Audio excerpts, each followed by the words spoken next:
Wonder Bread, an American tradition, is a proud supplier to the 1984 United States Olympic team. Whole wheat does have more of some nutrients and fiber, but Wonder has just as much calcium, niacin, and iron, helping build young America into a strong America. Wouldn't be America without Wonder. Wonder, helping nourish America's winners. Now look for these free Olympic Games guides in specially marked Wonder loaves. Power, power, power. Now, you are playing with power. 世界を制した Dynamite Punch. Nippon Joe League. Mike Tyson's Punch Out. 立ちはだかる10人の世界ランカーを倒し、世界ヘビー級チャンピオンにチャレンジ。Punch Out from Nintendo. 倒すか、倒されるか。No. There's nowhere to run. There's nowhere to hide. Because here comes Yoshi. And he's up against Goombas, Goobers, Pooh Buddies, and Piranha Plants in Nintendo's new stack and sandwich puzzle game called Yoshi.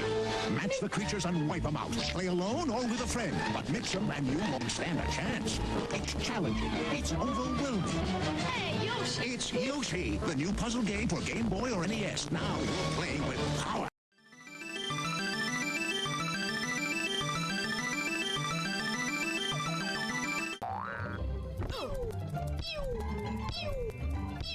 I can crouch or squat.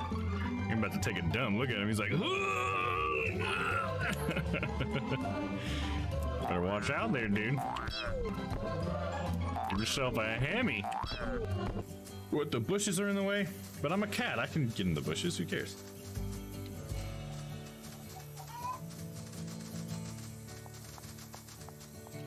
Oh, come on. This is barely too high for the cat. Come on.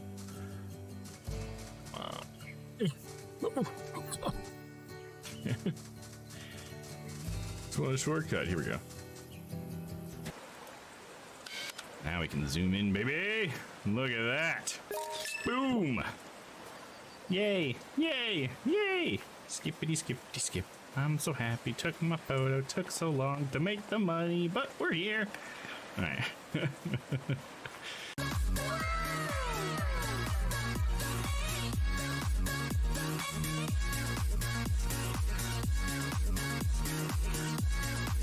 Yeah, the Walters. Bring out your Walters.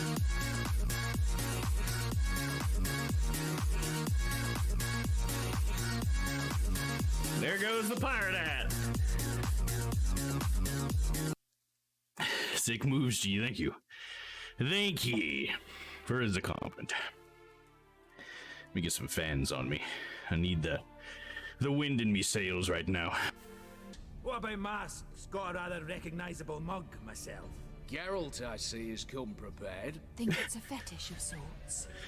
Yes! And I will yes! Did you guys just fucking see that? One last Can we get a clip on that? They fucking acknowledge my mask. Over an ale, and I'll kill you with my own hand. Thank you! Oh, hell nah, dude. Starting out to raid passing ships is fine, but we needed a new land to have our way with. Granted. Boom! Holy shit, dude. Nice timing, that dude. Nice timing, my man. Pillaging these lands, but you should have done something about Canada. Something's happening. What the fuck? Don't worry, I got you covered. You're as good as dead. They think they can take us. They got those here. The guy just like magneted into that car.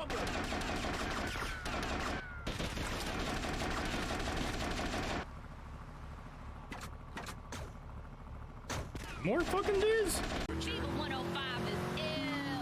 K-Chat.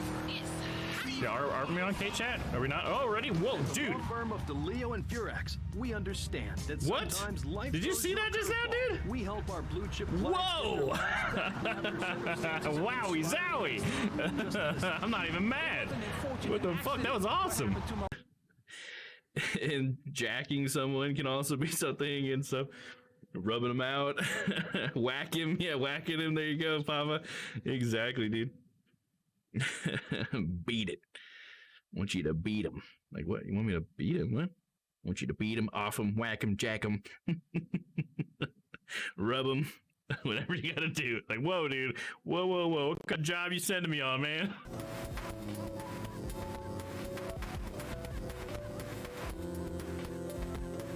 It was wonderful. It was all right. Inside joke. All right. Hello to anybody who might already be here. Hopefully, y'all are ready for some Ace Attorney. We're starting a new one today. It's our first stream of Phoenix Wright Ace Attorney Dual Destinies, and I'm pretty excited for it. I've only seen a little bit of images and stuff for it. And it looks really exciting because we got quite a few people that we know, and we're gonna meet quite a few new people, and that's pretty cool. There's also some 3D involved, which is weird but cool at the same time. It's just different, and we have some anime-like animations and cinematics involved, which is pretty cool. Pretty excited for that. Yeah. So it's going to be a great game. I think we're going to really love this one. I mean, obviously, we've loved them all, haven't we? But yeah. Nothing to recap since we're starting a new one, so I guess we can just jump right on into it, shall we? Alright, so it's a little bit different too. It was on the 3DS, so the aspect ratios are better for the top screen. The bottom screen still gets the square treatment, but at least we get more of a cinematic view up here. So we'll see how they treat that in the rest of the game too. I totally forgot about the top and bottom view. Do we even need that in this one, I wonder? Hold on. While we're just getting ready to get started, let me take a look at this real quick. Wish I would have thought to do this earlier.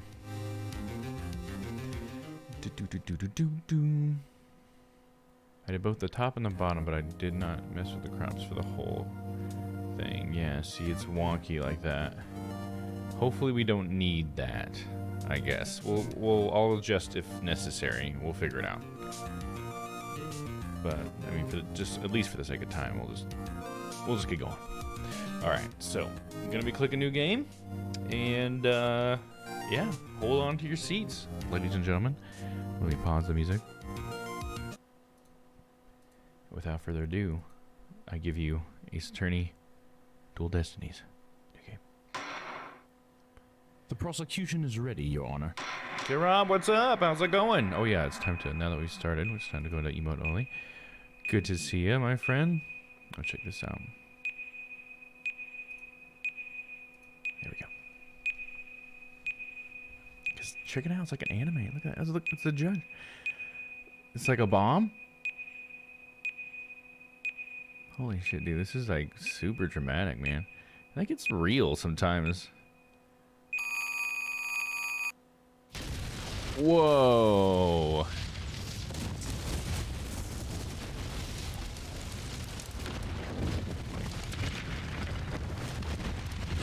Dude. What a way to start it, you know what I'm saying? Let's just destroy everything you remember. Dark times, where the law has been reduced to rubble. And it's up to us to restore it to its former glory. Look at that badass hanging out in that destruction. Yeah, I know what Papa hat. It looks like your target finally decided to make a move. Papa hat. I don't have it next to me. Don't you worry. I've got a trusty new partner on board. Whoa. Fucking holograms, bro? They had like fucking brick phones just like earlier in the series. I'm gonna have to turn it down so loud for me. She's been with us for half a year, though I can hardly believe it. Anyway, her power will be our greatest weapon.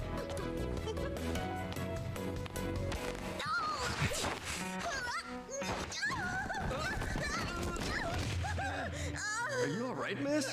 Can't get too serious. Yeah, it's It's for this very reason I returned. As an attorney. Time to bring it to an end.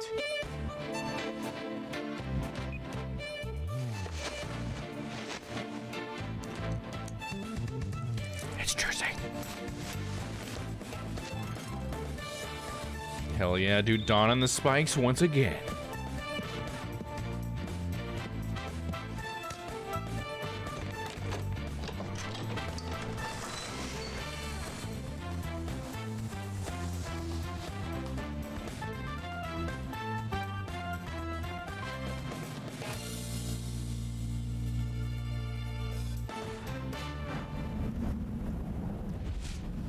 Hey, look who it is. I think we know who that guy is, huh? Look at him, dude. He was in the explosion or something? Dude, I gotta say, he looks badass like that. Finally, Apollo gets to have a cool story. Instead of just a crazy origin. Episode 1, Turnabout Countdown. What's up, Stella? How's it going? So the only real thing that you missed there was an explosion at the courthouse. Hehehe. The best thing about bombs is how they erase and destroy without discretion.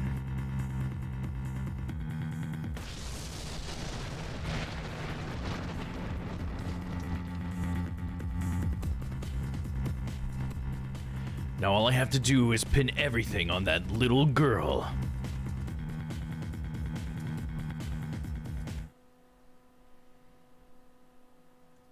And to turn this down a little bit for myself. Oh, holy moly. There we go. Alright, here we go. Get into it.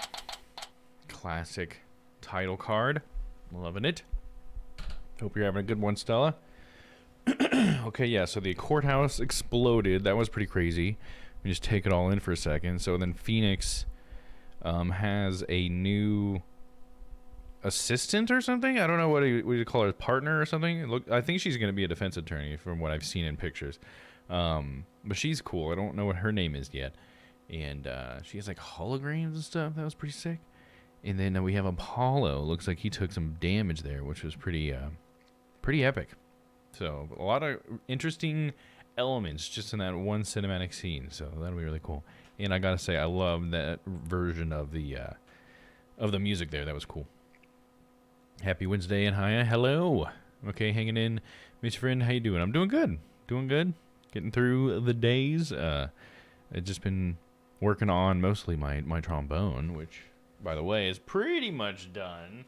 I gotta work on some of the programming still just to kind of smooth it out, but I did complete a song with it today, but check it out. Boom. How does that look, huh? Here, I haven't adjusted what the zoom is like, but let's see what the zoom is like.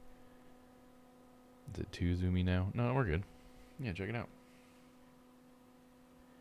The real deal. Invented by me. Boop, boop, boop, boop, boop, boop, boop. So you play it like this. Toot, toot, toot, toot, toot, toot. You gotta kiss it. But yeah, it works pretty well. There's a problem with it. I need to put like some sort of maybe some tape or something here at the end, because once it's all the way pulled out, it's got too much play in it, so it stops touching the sensor that's in there. That's right there. So I need to put something to beef it up a little bit. There's just too much space. I was just so worried about it not sliding nicely when the paint was on there, so I made sure there was enough space. But yeah, works pretty well. We got the button here, the little arcade button. And you just plug it in right here. Your USB. And it works. But yeah. I think it turned out pretty nice.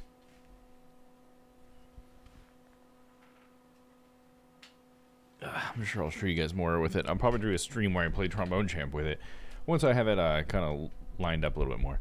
Hello, Dom Rossi. I know, it's been pretty crazy, wasn't it? All right, here we go. December 17th, 9:22 a.m. District Court Defendant Lobby number 5. So we do have some voice acting in this, so it seems like I will get a break every now and then in this, which is kind of interesting. That'll be cool. I'm sure they'll do a much better job than I do.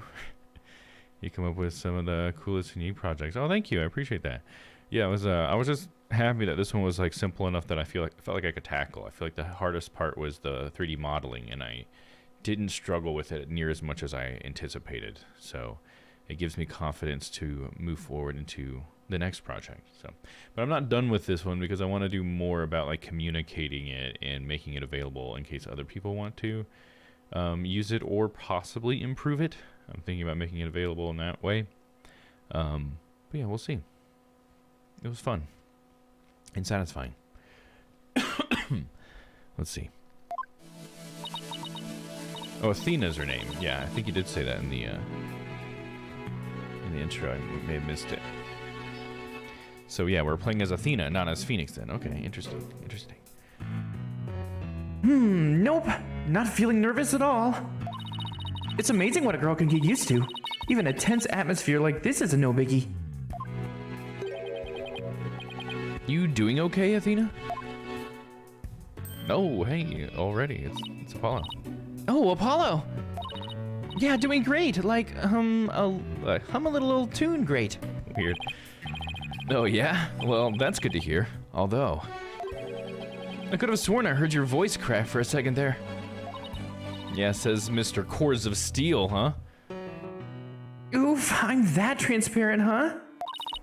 Cracking? No, my voice isn't cracking. Nerves of steel here, I tell you. This is Apollo Justice. Got a badass glow up. Yeah, he does look pretty badass, I think is what you're trying to say, right? He's a fellow lawyer at the office I work for. Apollo is the lead for the defense on this case. But I'm going to be there at the bench with him, doing what I can to help out. I'll do whatever it takes to defend Junie. Okay, so that's interesting. The tutorial for this one, we're just going to be like the underling. It kind of reminds me of a little bit of the first game, but I feel like we were still the main defense. It was just that we had Mia with us, right? Mia wasn't the main defense. It's just cool to actually be like kind of working with a mentor, I guess. And matured and improved his design. Yeah, it's pretty cool. I'm hoping, like, they gave him like some mysteriousness and stuff, and it looks like they may have centered something about the story around Apollo, which I'm really excited for. Just because, like I said in the last game, it feels like he really got shafted because he's a really cool dude. I really like him as a character, and it was just like his origin was just like a big twist at the end, but that didn't really change a whole lot. It was like, oh, cool, you know, this big crazy plot point. But it wasn't really like giving him like a lot of interesting like personality or texture or character or whatever, you know? So we still want to know what makes Apollo Apollo, and I think we might be able to get a little bit more of that since, I mean, he's been put in such a drastic situation that he's been covered in bandages and stuff, and who knows why he's wearing this cool coat on the outside. So hell yeah. He feels a lot more experienced, doesn't he? Speaking of steel, how are you holding up? That explosion really did a number on you. I'm just happy that you're okay, Athena. Although, I can't pretend I have no connection to this case. That's why I'm gonna see to it that Juniper's name is cleared. And I'm sure you can feel much the same way. Or I'm sure you feel, not can feel. You got that right. I won't rest until Junie is completely cleared of all suspicion. Apollo. Athena. Oh, my bad. I thought that was going to be Phoenix. I had no idea. This must be Junie then, right? How does the Apollo and Edgyboo interact? That would be really cool. Which I assume Edgeworth is going to be around. Like, I guess I don't know why he wouldn't. You know, there's no reason, as far as we know, in the story up to this point, why he wouldn't be. We haven't heard about him in so long. But now that we're hopefully going to have Phoenix in the picture as a lawyer more, I'm hoping we can see Edgeworth. I think I've seen a picture of a 3D Edgeworth, so I assume he'll be around. Thank you for doing this for me. Junie!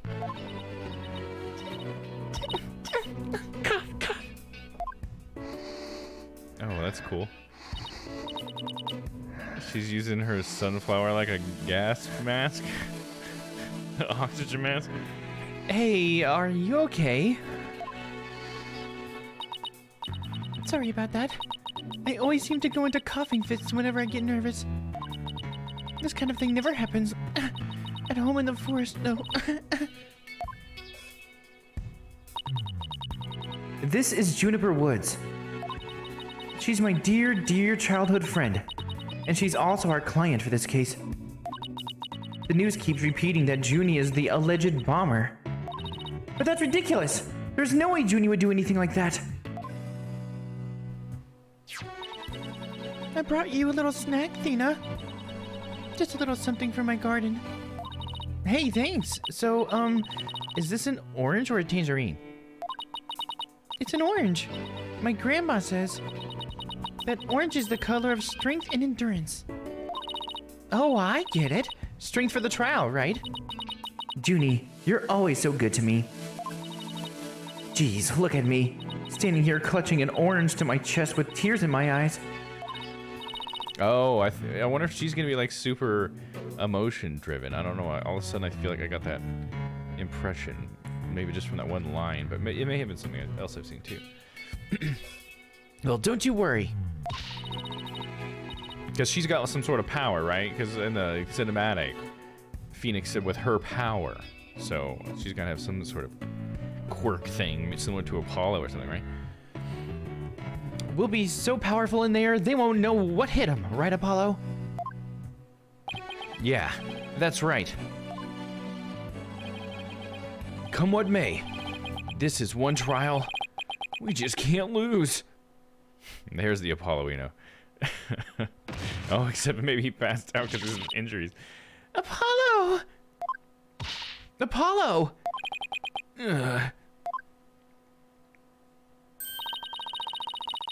Oh, blood is seeping through his bandages. One of his wounds must have reopened. All this time, he was trying to put on a brave face, but he was really overdoing it. Mr. Justice.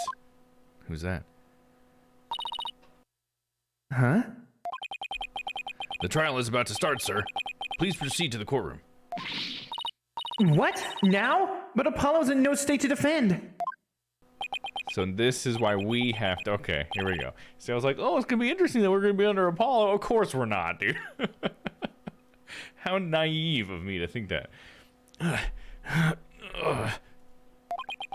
I have to defend Juniper.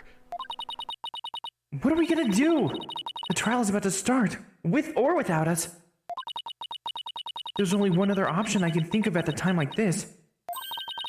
But even if I called him now, he'd never get here in time. Mm-hmm. Him. If I called him. It's so funny how they do that. They'll never stop that. That's definitely like a joke that they're doing, right? No, wait. There's something else I can do. Apollo, give me all the evidence for the case. Huh? What are you gonna do? Bailiff. Yes, miss? The defense would like to submit a substitution of attorney petition. Thina! You're not seriously. You just concentrate on getting better. I'll defend Junie. All by yourself? Athena, stop for a second and think about what you're saying. You never once taken a case on alone before, right?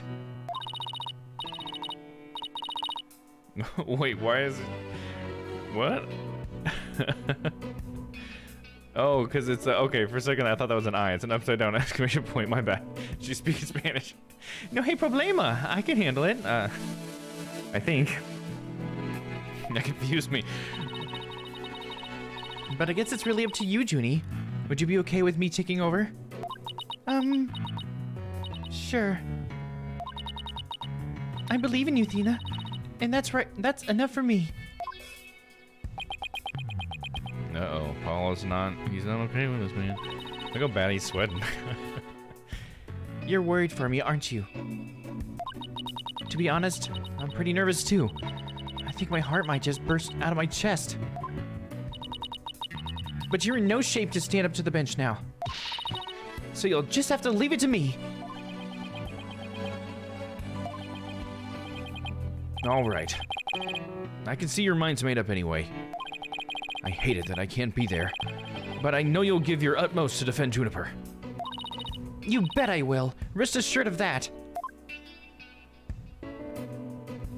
So we're going on there all by ourselves then, huh? My name is Athena Sykes. I'm still just a newbie, but I'm a lawyer. This is only the second time I've taken the lead in a defense case. It'll be the first time I stand up there alone, though. But I have to do this. And I'm definitely not about to let anything bad happen to Junie.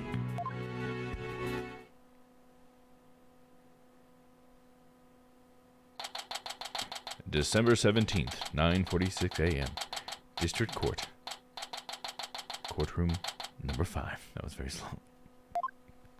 Oh, look at that. Wow. Day 1 court is now in session. All rise. Oh, dude, that's so sick.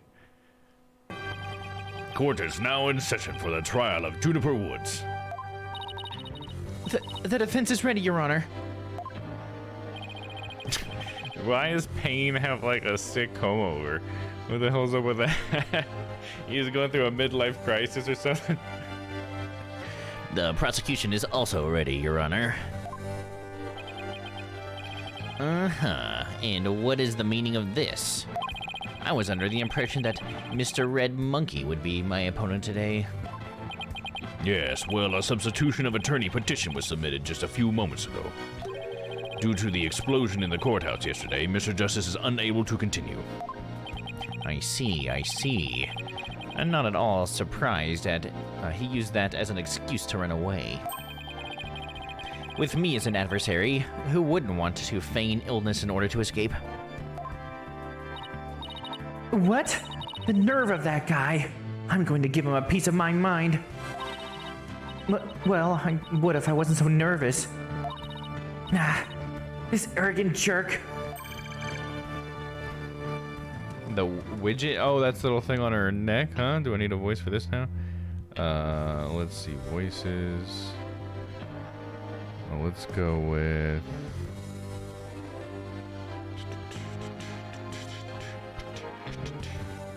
Should I do the cute voice for the robot?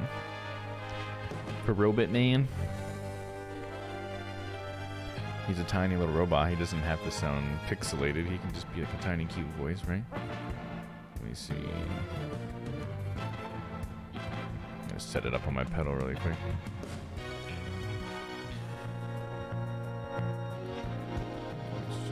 I can just click that one. Flip it to cute really quick.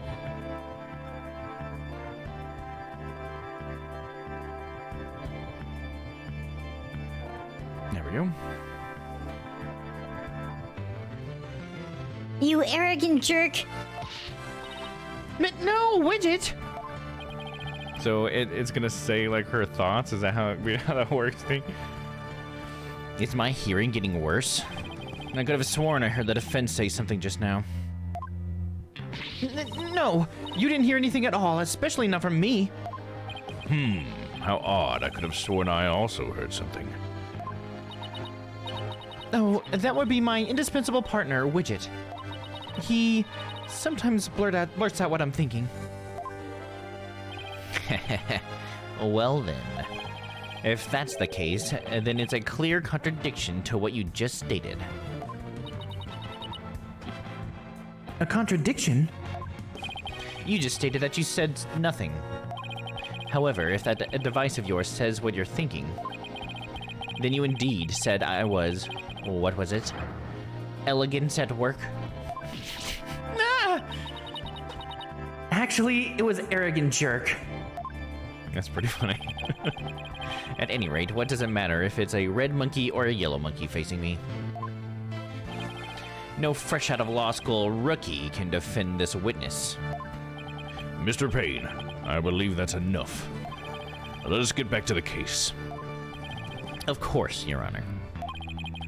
I'm more than ready to show this little girl why they call me the Rookie Humiliator. I knew it. He really is an arrogant jerk. Arrogant jerk. Miss Sykes, if you continue to insult the prosecution, I will remove you from this court. I'm very sorry. It was just a knee-jerk reaction. Now then, Mr. Payne, your opening statement, if you please. Thank you, Your Honor. Now then, the incident occurred yesterday here at this very courthouse, in courtroom number 4. At that time, the trial for a certain bombing was being held in courtroom number 4. Ah, yes, I was presiding over that trial as well. And Mr. Justice was there as the lawyer for the defense. A bomb that was being presented as evidence suddenly went off during the trial. You sure about that? It was a terrible incident. The courtroom number 4 was completely destroyed. Fortunately, we were able to start evacuation procedures before the explosion occurred. Just a few seconds more, and it would have turned into a horrific loss of human life. But there was, in fact, one death, was there not? That is correct, Your Honor. When courtroom number 4 was examined after the blast, the body of Detective Candace Arm was discovered. Candace Arme? Candace Army?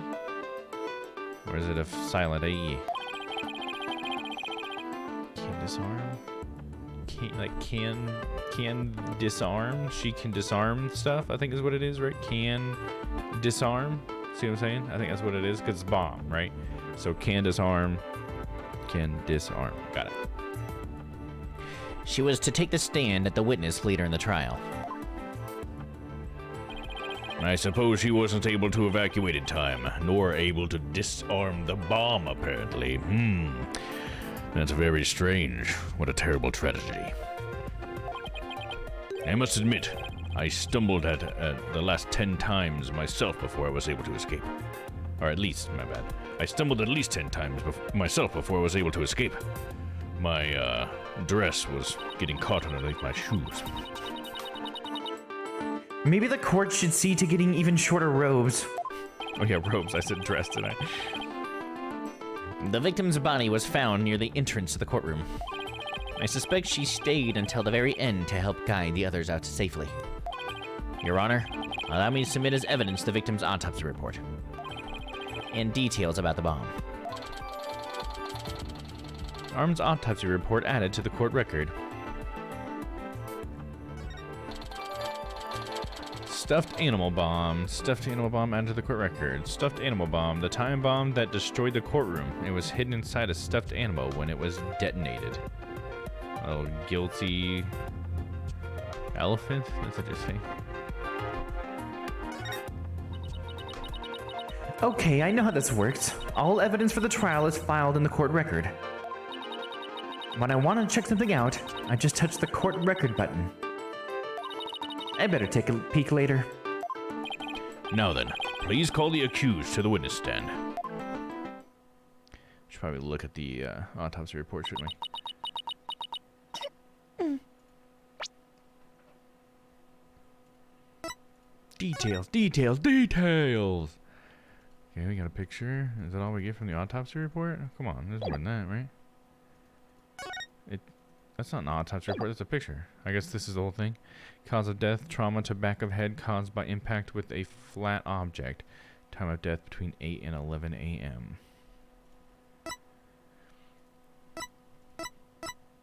Can disarm. That's a fun one. That's like one of the most like easy ones, I feel like. It usually takes me a long time to realize that they're throwing a pun at me. Alright, anyways, there we go.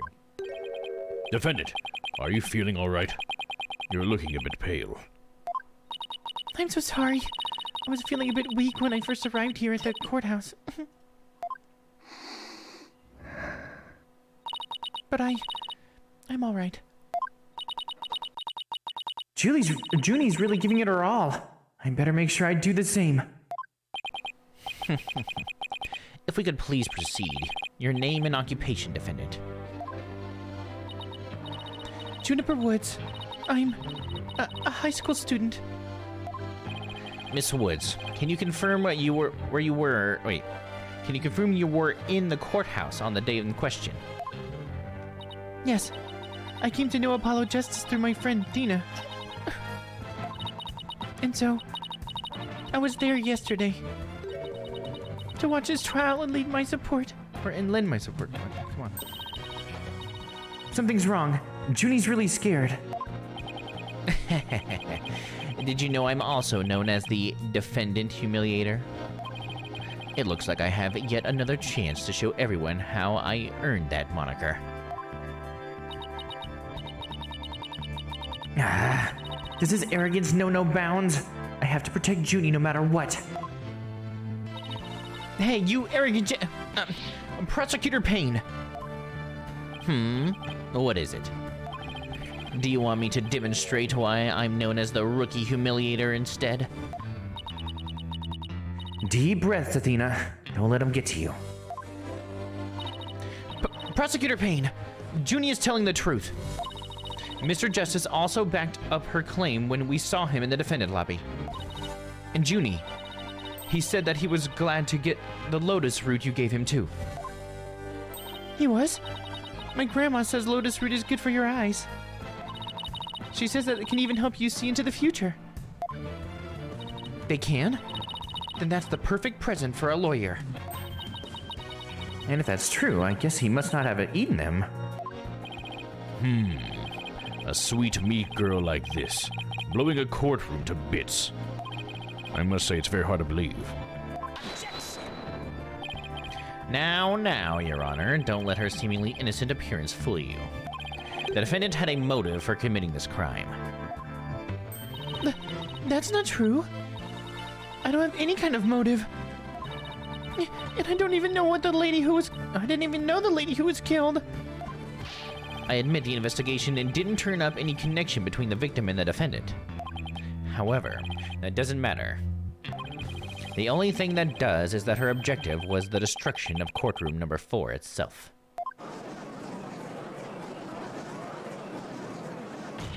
Hey, what's that supposed to mean? Why in the world does Miss Woods want to do that? Why would she? God damn it, I cannot read today. That's a very good question, coming from a novice such as yourself. But first, a question for the defendant. Have you ever been brought up on false charges? What? Why, yes. Yes, I have. And did that experience cause you to harbor a grudge against the court system? Now, wait just 1 minute. If that kind of thing was a motive for blowing things up, then everyone of our clients would turn into bombers.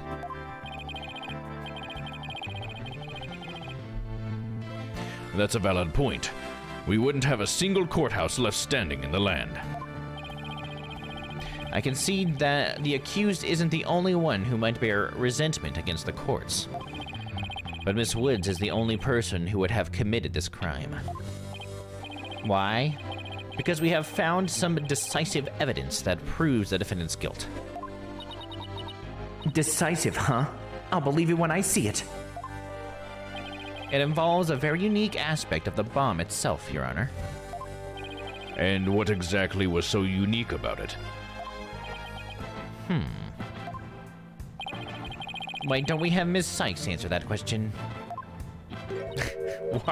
Why would you have her do it? Oh. Huh? Me? I noticed that you appear to be very nervous and, well, gentleman that I am, I'd like to offer you the chance to gain some confidence with such an easy question. Could he be any more condescending? Really? What a thoroughly unpleasant man. L is for loser. Harumph, what did it just say? What did it just say? Just say? God damn it. Nothing, not a single thing. Now let's see. What was I supposed to do at a time like this? Oh, I know. The court record. The information I need is somewhere in the court record. All right, Miss Sykes. Let's hear your answer. What was unique about the bomb that blew up the courtroom? Was it because it was... Let's read a little bit more about it. The court record, like she said. Let me pop down here to the court record. Doo-doo-boo-doo-boo-doo-boo. The time bomb that destroyed the courtroom. It was hidden inside a stuffed animal when it was detonated. Oh, is it just that it was in a stuffed animal? Is that an option? Inside a stuffed animal. Easy peasy lemon squeezy. Mr. Payne, what kind of simpleton do you take me for? It was stuffed inside a stuffed animal. Its evil intentions covered up by a cute exterior. Very good. Have a cookie. The bomb that went off in the courtroom was indeed hidden inside a stuffed animal. There, how do we like that? Not bad, huh? I am fine. Just like I said from the start, I can do this. Yes, as I recall, the bomb was stuffed inside a stuffed animal the whole time. I never even got to take a look at it. But what connection does this impish elephant have with the defendant? The answer to that question lies in another piece of evidence, which I have here.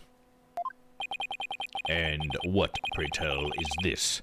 It appears to be a little singed. It's a tale, Your Honor. The tale of a poor victim of the explosion. This is incredible. Are you saying it's Detective Arm's tale? Oh my god, she had a tail! Your Honor is so very close, but no. It belongs to this stuffed animal. It's called the Phony Fanty. A rather unpleasant name, if you ask me. He's the mascot for a campaign to eliminate false evidence and false charges, is he not? Exactly. His motto is, phony evidence is just trunked up. God, I love the mascots they make in these games. It's great. That's so wrong on so many levels. The Phony Fanty's tail is made of vinyl cloth. And we found something very interesting on its surface. The defendant's fingerprints. What? The Phony Fanty provided the prosecution with all the evidence we needed. It clearly proves that the accused handled the bomb. Beep. She like knocks herself out with her own hairballs. Yeah, this is a cool shot, dude. I like that. It's pretty sick. But that doesn't make any sense. Why would Junie's fingerprints be on it? That does appear to be pretty irrefutable evidence. I'm quite swayed by it. I am easily swayed as well. The court accepted into evidence. Phony Fanty's tale added to the court record. Let's read it. A piece of the stuffed animal that the bomb was inserted into the defendant's fingertips. God damn it, I can't speak. Fingertips. Or sorry, fingerprints. It's not even fingertips, it's fingerprints. Were found on it. My God. My God. Oh, God. I'm gonna rage on myself in a moment. Miss Woods, do you have an explanation for this? I don't understand. How about you, Miss Sykes? Do you have any plausible explanation to refute this decisive piece of evidence? Well, I can't do it. I can't think of a single thing. But I'd better come up with something. For Junie's sake. If you can't produce an answer, we could always go straight to the ruling, if you prefer. No, I have to say something fast. Look how mad her little robot is. Oh no, I can't get my voice to work. Why now of all times? What was that? What? I thought I overcame this already. Maybe I'm still not ready to stand in court. Whoa, mysterious. Ooh, Papa D. Mysterious as well. Oh, look at this. Dude, are we gonna get freaking serious, dude? Oh my God. Oh.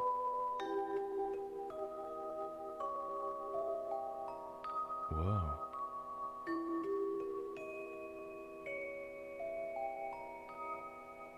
She was a witness. Everybody's face was covered in blood.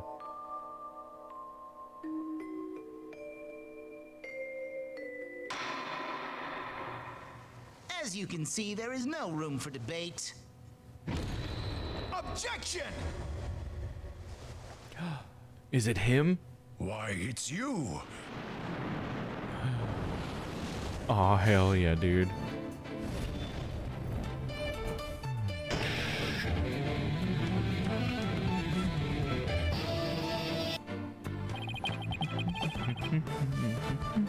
Fuck yeah, that music's great. Sorry it took me so long to get here, Athena. Apollo explained the whole thing to me over the phone. He asked me to come help you out in this place, in his place. Thanks for coming. I hate to admit it, but I was having a real rough time on my own. Oh, I don't know. I think you were doing just fine, all things considered. Phoenix, you just got here, dude.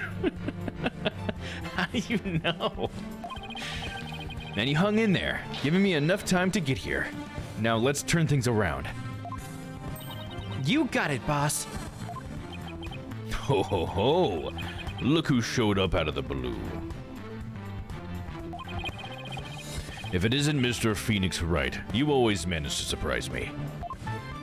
Oh, hell yeah, look at that. In 3D. Your Honor, Mr. Payne has called for an early ruling. But I believe there are still many things that need to be deliberated. How did Miss Wood's fingerprints wind up on the stuffed animal tail? How was the bomb even detonated? Until these questions are answered, I assert it's impossible for a fair ruling to be made. You are absolutely right. Let us continue from where we left off. I assume you have no objections, Mr. Payne. None at all, Your Honor. Cough, cough.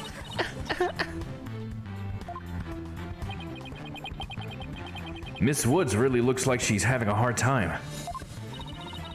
Junie's really struggling, Mr. Wright. I get the sense she's afraid of the courtroom itself. Because of yesterday? Yeah. It was understandably very traumatic for her. Probably very traumatic for, like, everybody, I would say. I mean, good God, dude. Poor thing. And here she is, back at the courthouse again, being so brave. I'd like to make a request, Your Honor. If at all possible, I'd like to have Miss Woods rest in the lobby. Given the defendant's condition. Very well, I grant special permission. I needed to take a tinkle anyways. You go get some rest, Junie, and leave the rest to us. Okay. Thank you. Sorry about this.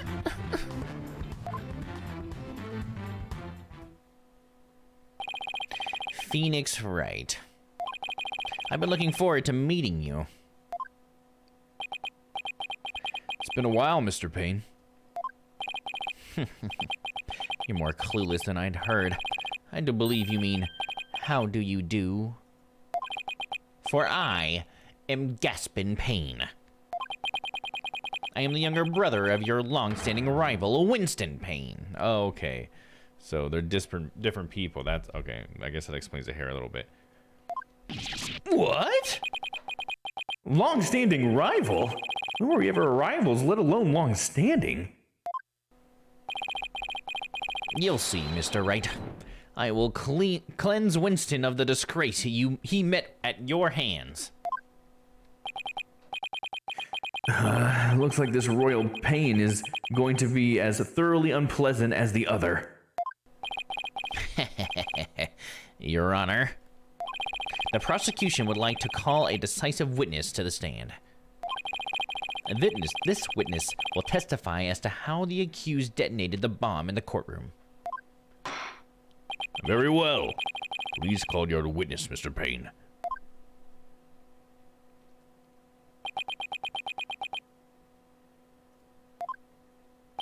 I think this was the guy that had the bomb, right? I mean, the guy who had the bomb in the video looked a lot like that guy. Witness, your name and occupation, please. Witness? Okay. Oh, and his name is Ted Tonate. If you put his name backwards, it would be Detonate. That's funny. That one's pretty on the nose. Okay, I gotta have like a robotic voice for this guy then, right? Let's see. He'll have the android voice.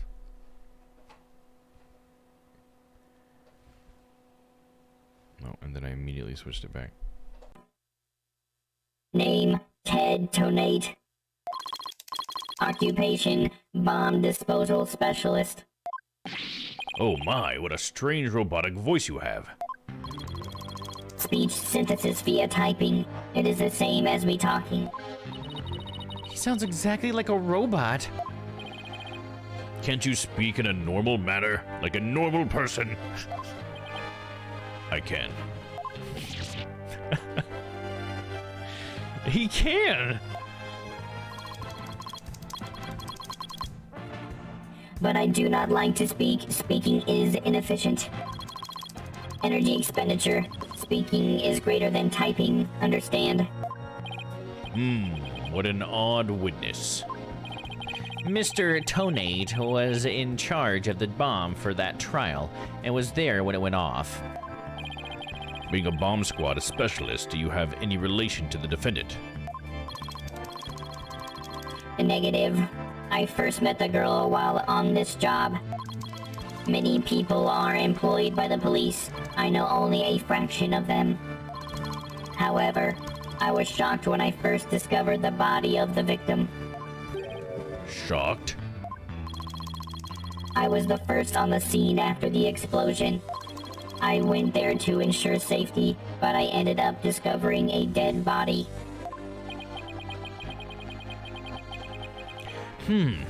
So he was the first to discover the body, was he? He is here to testify about the circumstances surrounding the moment of the explosion. Very well.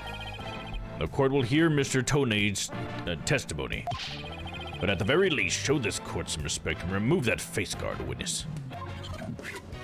Oh, definitely that guy then, because he had those goggles too. Witness testimony. Oh, look at that. When the bomb went off, all they added was a little bit of like a camera tracking in or whatever, and I'm like, ooh.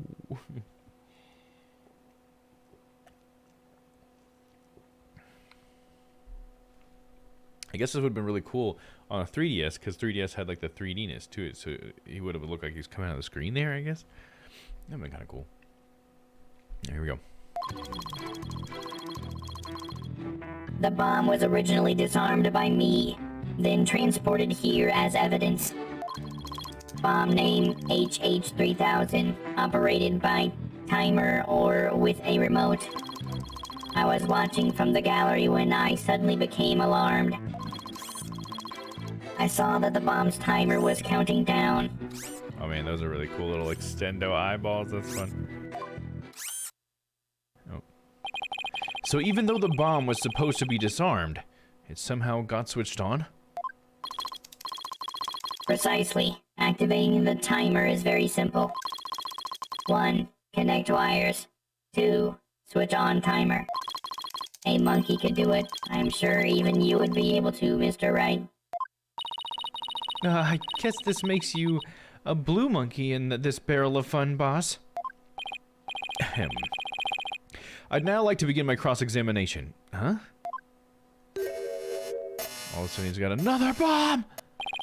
Mr. Tonate, what is that? Nope. Switched off. HH3000, aka a bomb. Bomb? Great googly moogie! Yow! Mr. Tonate, I demand that you disarm that this instant. Disassembly complete. 5.3 seconds. 0.2 seconds short of my personal best. Are you trying to give me a heart attack? I'm not exactly a spring chicken, you know. This is an exact replica of the HH-3000. It is used to practice disarming bombs. Disarm equals success. Explosion equal failure. An exact replica of the bomb that exploded, is it? So that's what it looked like. I submitted a photograph of the real bomb taken just before the trial. Dimensions: 10 inches high, by 10 inches wide, by 10 inches deep. Weight: 12 pounds. A perfect replication. Your bomb does appear to be a very good copy indeed. Yes, however, I could not replicate the detonation mechanism. It has a very puzzling wiring setup. It is regrettable I could not replicate it. Witness, that's enough. There's no need to replicate anything here. HH-3000 bomb updated in the court record. It was hidden inside a stuffed animal and can be detonated remotely. You get more details on that? Oh. Never mind. I'll look at it later. And now if the defense would begin their cross-examination, huh? Where has Miss Sykes gone to? What? Is she still hiding from the bomb? Athena, you can come out now. Okay, Mr. Wright, let's get to work. I guess you were pretty scared, huh? What? I don't know what you're talking about. She was about to bolt! Hey, put a psych in it, widget. As transparent as ever. Now let's see, where were we? We were at the cross-examination. Oh, cross-examination, of course. She seems disoriented. I wonder if she's all right. Maybe I should ask Athena if she remembers how to cross-examine to help her focus. And I could say, I better ask her, nah, she'll be fine. I mean, I know how it works, so I guess I could say, nah, she'll be fine. But maybe they have some differences in this one, though? I'd better ask. Just because they might have changed something, I guess. We'll see. Let's explore. Athena, you remember how to conduct a cross-examination, right? What? Of course I do. What kind of lawyer would I be if I didn't? Now, don't get upset, but what do you say to humoring me with a little review?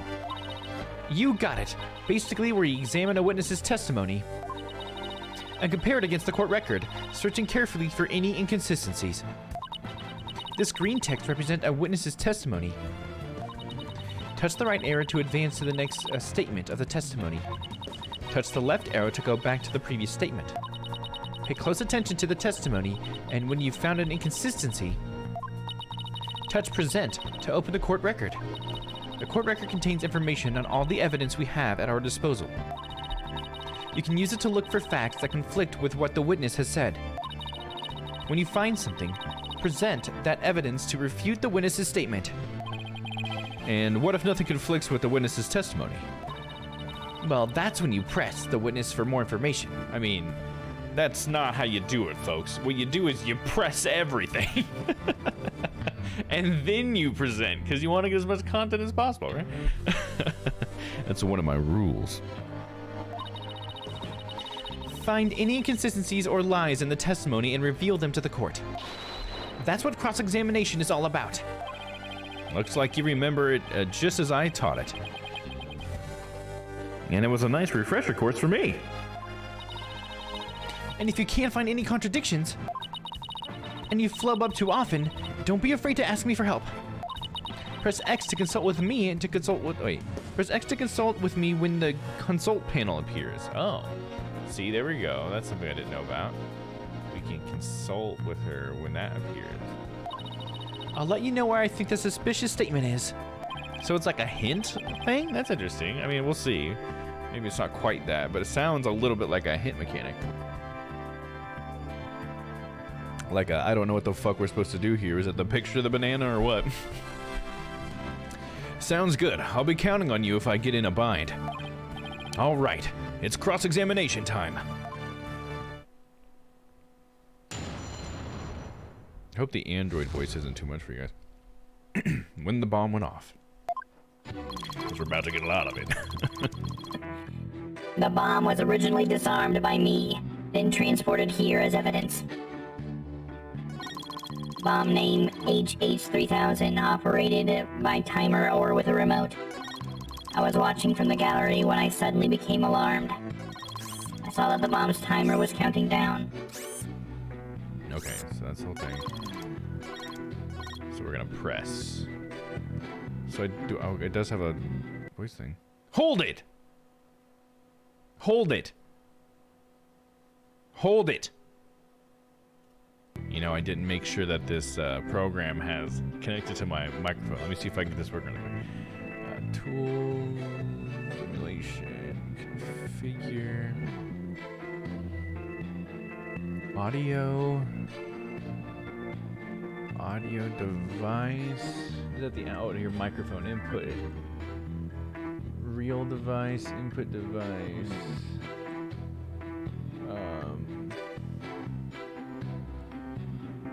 What was it called again? Uh-oh, I don't remember which microphone I used. I don't think it's any of these.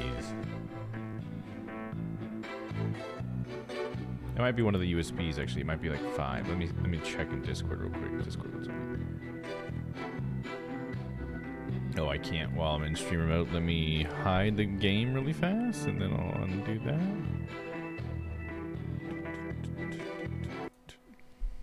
Pardon me.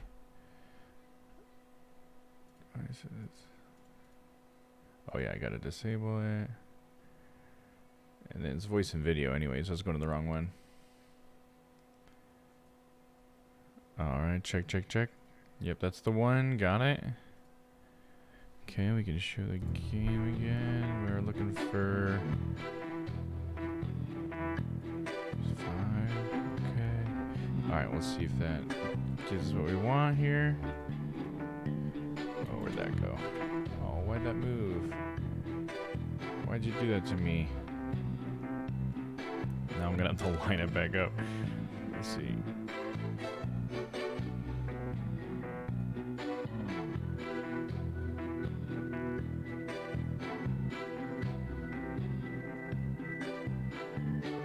There we go. Good enough.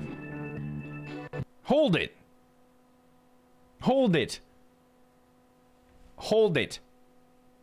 Oh, come on. Hold it! I really want it to work. Hold it. Brown Betty. Confetti. It's not going to be one of these situations. Hold it. Hold it. I bet I got to restart the game or something. Gosh darn it. We'll just continue. With the button this time. I'll work on that later. You say that you disarmed the bomb, but are you really sure it was disarmed? Absolutely. I can disarm anything. In a flash. That looks more like dismantle than disarm to me. Oh, pardon me. Let's see. Is there any chance you could have forgotten to disarm the bomb? Impossible. I do not make rudimentary mistakes like that. They say to err is human. Although the jury's still out on this guy. If you must know, Mr. Wright, according to the court's own records, the fact that the bomb had indeed been disarmed was officially confirmed. Guess I can rule out the possibility that he forgot to disarm it. Could you talk about the bomb in a little more detail for the court, Mr. Tenate? Certainly. Bomb name HH3000, operated by timer or with a remote. Pressing that. Hold! What was the approximate size and weight of the bomb? Dimensions, 10 inches high, 10 inches wide, 10 inches deep. Weight 12 pounds. This information is also written on the photograph. Ah, yes, here it is on the back. According to this, the case is made out of alloy plating, 5/16 of an inch thick. That certainly sounds like one thick and very heavy bit of metal. Very heavy metal. I bet if I dropped that thing on your foot, you'd be hopping. If you dropped that thing anywhere, I'd be hopping for the nearest exit. Very well. I believe the court has heard enough about the bomb itself. So, Mr. Tonate, you were keeping an eye on the bomb. Where were you watching from? I was watching from the gallery when I suddenly became alarmed. Hold it! Why were you in the gallery? My duties may have been over for the moment, but I wanted to keep watch. Even though the bomb was disarmed, you can never be too careful. Explosive devices are very dangerous things. Ah, how admirably responsible of you. A model to be emulated. I practice disarming bombs every day.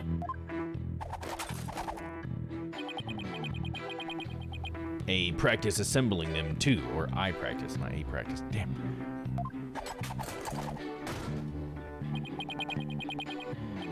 The disarming part I get, but assembling them? Well, I'll have you know that I practice presenting evidence every day myself. I see, but do you ever practice having evidence presented to you? Presented to me? What? No, Then you cannot very well call yourself a professional yet, can you?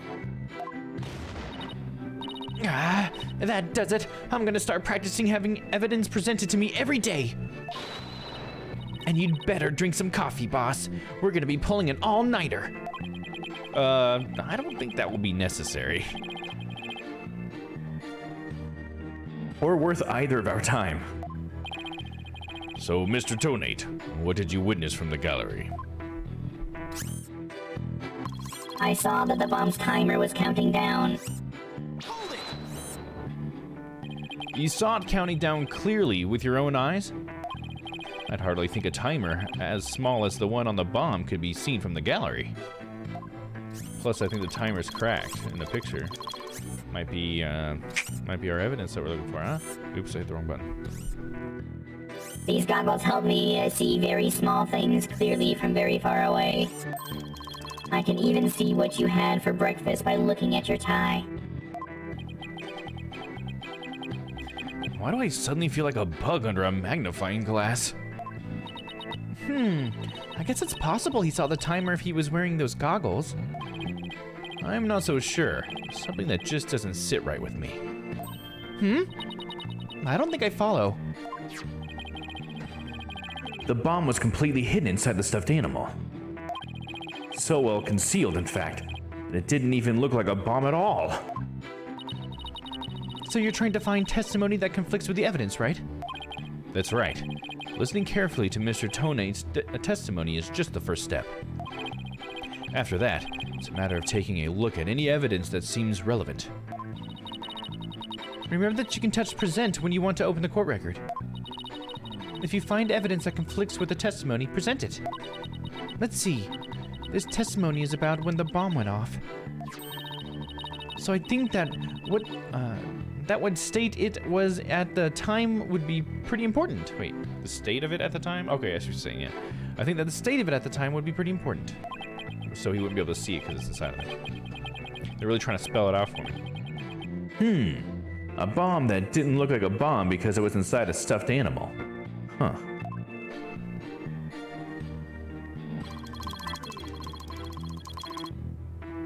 Okay, let's see. So that would be against this one, because he said he saw it. Okay, let me do, I believe it's a Control-C.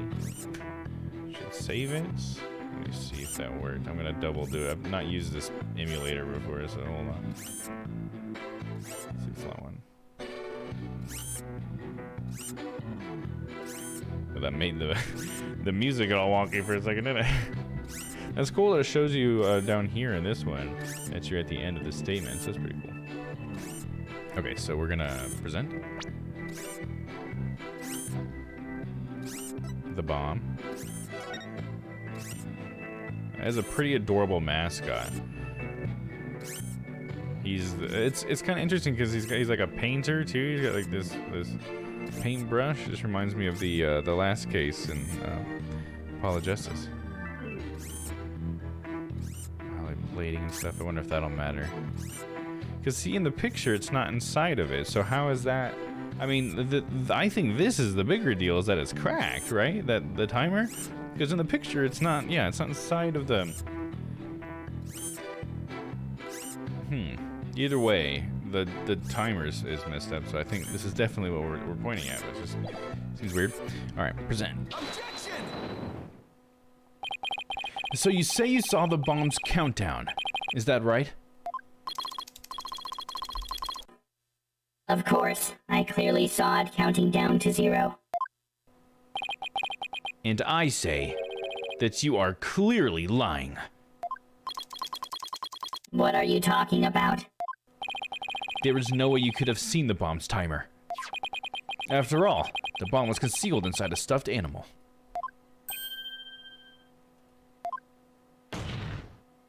Mr. Tonate, how can you claim to know the bomb was about to go off when you couldn't even see the timer? But that is your What? No! That does seem like a glaring inconsistency indeed. Witness, how do you explain this? Well, I... Oh, that was great, Mr. Wright. You found a contradiction right off the bat. Always remember, Athena. When you find an inconsistency in a witness's testimony, there's always a reason behind it. It could be a lie, a hidden meaning, a secret. Whatever it is, it's up to us to dig it out. And pointing out every contradiction we find is the best way to do it, right, boss? Now the question is, what can we dig out of Mr. Tonate? I always want to call him Mr. Detonate. Well, let me see. No. There must be some mistake. Oh, yes. Yes, of course. I remember now. The sound. I knew because of the sound. Sound? What's up? When the timer of this type of bomb is switched on, it beeps softly. Beep, beep, beep. It is the sound of the bomb counting down. A beeping noise, you say? I suppose it would be possible to notice that, even with the bomb inside the stuffed animal. I simply made a mistake. My bad. How in the world did you hear such a tiny little sound all the way from the gallery? Listening for a sound of a bomb's timer is an integral part of my work.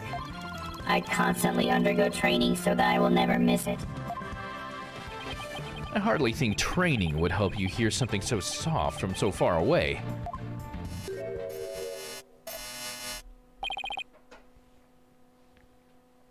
What now? Are you making light of the fine science of disarming bombs? It is a solemn mission that I put my life on the line to perform. What kind of specialist would I be if I couldn't not hear the bomb's timer? It's not like disassembling a toaster, you know. Now he's just showing off. You keep asserting that the sound was too tiny to hear, but the only tiny thing here is your penis, is your skill as a lawyer. Being suspicious is not an attractive quality, you know. And you're just overflowing with attractive qualities, are you? Or perhaps you have some proof that Mr. Tonate did not hear the sound. Well, no, but... Still seems totally suspect. It's going to be really hard to prove that he didn't hear something. If I have this correct, the prosecution's argument is that someone reactivated the bomb before it was brought into the courtroom. What I don't understand, Mr. Payne, is why you believe that person to be Miss Woods. That's simple, Your Honor. Mr. Tonate happened to be there when it happened. He was there when the defendant rearmed the bomb. What's this now? Why wouldn't he, like, say that then? You know what I mean? Like, if he was there and he's your testimony, like, giving testimony, like, why wouldn't he have, like, brought that up right away? You know?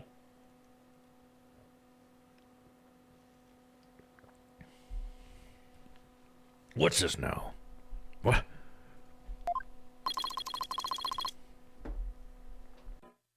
It happened before the trial started. Even worse, you knew that it was switched on before the trial started? Like, what the fuck? You're the one that should be fucking guilty, bro.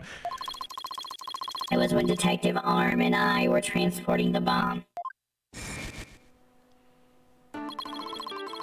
We brought the bomb to the lobby for the defense. Bomb equals evidence. The lawyer wanted to see it before the start of the trial. Looking for a chance to get at the bomb, Miss Woods was already there in that lobby. Her goal was surely to rearm the bomb and steal the remote switch. The remote switch? Yes, the switch that controls the bomb remotely. Duh. It has been missing ever since the incident. Missing remote switch added to the court record. A switch that starts the time bomb's countdown. It was stolen just before the blast and is now missing. I am partially to blame. I left the bomb and remote on top of the transport case. And they were rearmed and stolen while I was talking with the lawyer. The defendant then used the remote from inside the courtroom to start the timer. How can you assert so unequivocally that the bomb was rearmed in the lobby? The bomb was safely secured in the transport case. The only time it was outside of the case was in that lobby. Therefore, that was the one and only opportunity that anyone had to meddle with it. Someone other than Mr. Tonade could have opened the case and taken the bomb out. Impossible. The transport case is assigned exclusively to me. Do you see this number here? That is my identification number. And I have the only key that can open the case. Pretty sus to me then. No, I'm just kidding. In case Tonate and Detective Arm transported the bomb in. Tonate has the key. Tonate is the key. Nevertheless, Mr. Payne's assertion is nothing more than conjecture. You have no proof that it was Miss Woods who stole the remote switch. And by the same token, you have no proof that it wasn't her. But what I do have is a piece of evidence that proves the defendant handled the bomb. Ah, not the tail! 5 minutes, 24 seconds, 2.3 deciseconds. The defense's advantage lasted a mere 5 minutes. Talk about a rotten hand. Yeah, because of the poker thing in the last game. As long as they have their fingerprints as their trump card, I'm going to be at a big disadvantage. It appears we will have to hear from the defendant herself once more. I wholeheartedly agree, Your Honor. I would like to recall Miss Woods to the stand. I trust you have no objections, Mr. Wright. I'm worried about her condition, but we do need her testimony. On the other hand, I'm not sure I want to make Athena mad. I can read your feelings, you know, boss. Guess there's no hiding from her, huh? Don't worry. I know we need her testimony. But if anybody picks on her again, they'll pay. I guess she's already at anger level 1. Don't worry. I'll stop the proceedings before I let anything bad happen to her. The defense has no objections, Your Honor. In that case, I will take my leave. But before I do, there is just one more thing, Mr. Wright. Is it? Me? Yes? Oh.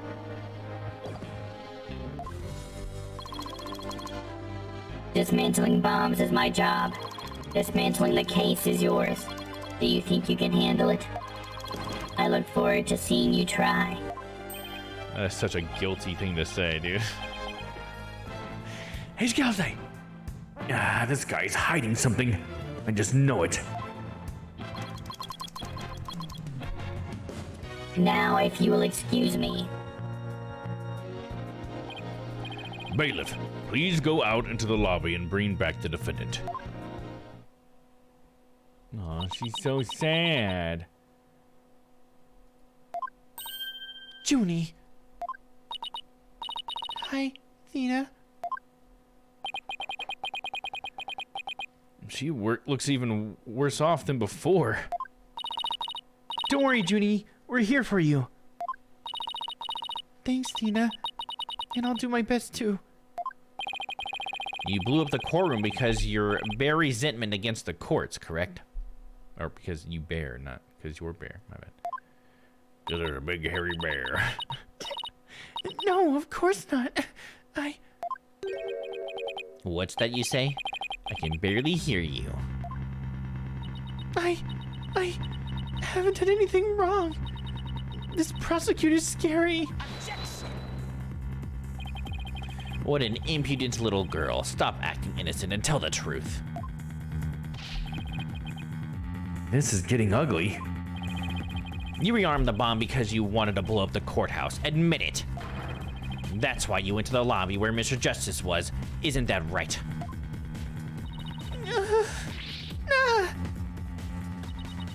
Mr. Wright, can I go give that prosecutor a smack? Oh, man, she wants to fight, dude. Well, what? Of course not. Do we have to review Courtroom Manners 101 again? We can't let a creep that bullies innocent girls like this off so easily. I haven't forgotten about how he treated you. Don't worry about me. Just help Junie. Her heart's crying out. She's so scared. So very scared. Looks like Athena's picking up something with her heightened sense of hearing. Oh, is that how hers works? It's just like a hearing thing? She can hear it in her voice? And it sounds like this time, it's the voice of Miss Woods' heart.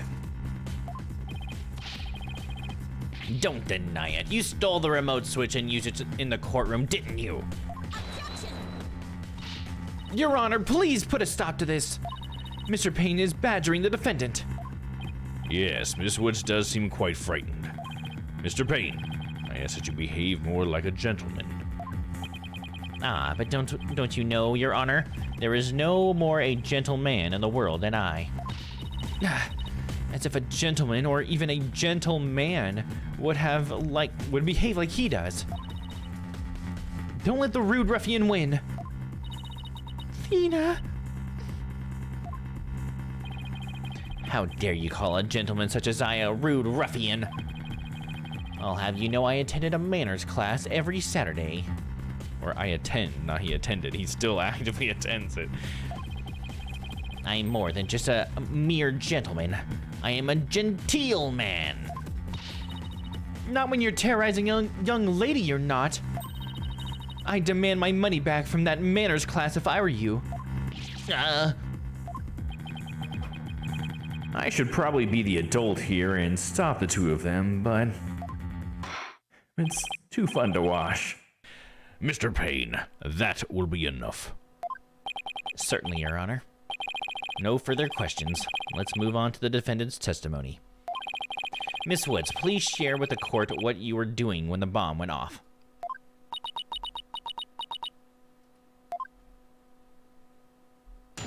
Witness testimony when the bomb went off. Well, that day, I was watching from the gallery. The bomb went off. And rubble started falling. It fell on top of me. Junie's clearly in pain, being forced to recall the bombing like this. She can't even get her words out. This isn't going to work. So what now? Hey, wait a minute. Even if she can't vocalize what she wants to say, we can listen to what's inside her heart. Yes, now's the perfect time to use Athena's power. You can hear it, can't you, Athena? The cries of Miss Wood's heart. Yes, and they sound incredibly strained. She's so scared. I think she could collapse any second. Athena has a unique ability, you see. With her finely tuned sense of hearing, she can hear the words of a witness's heart. In essence, she can sense how a person is really feeling from the tone of their voice. Guess it's all up to Athena and her special ability now. I like that they try to like ground it, you know, like in a way it was like Apollo and them could kind of see people's mannerisms or whatever, and she can hear in their voice. It's not like too far-fetched. It's not like going back to the Magatama. The Magatama was just like straight up, you know, like magic or whatever. So I think it's cool that they're like trying to like ground it a little bit, you know. Athena, I want to use the analytical psychology you studied and listen to the testimony of Miss Woods' heart. Okay, boss. I'll give it a go. After all, this is the whole reason I put all that effort into studying analytical psychology. Auf geht's. Let's do this. Auf geht's? I'm sure I said that wrong. Brings up her freaking sweet computer. So your holographic thingamabob can show us how Miss Woods is feeling, right? In a nutshell, yes. The emotions and images that I picked up on just now while listening to her testimony. I can enter all of that into the widget and use the mood matrix to analyze them. Okay, now this is way out there. This is a lot less grounded all of a sudden. It just started from something a little more grounded. Okay, so she's getting like images and stuff from the emotions? Like that's, okay. That's a whole nother level, isn't it?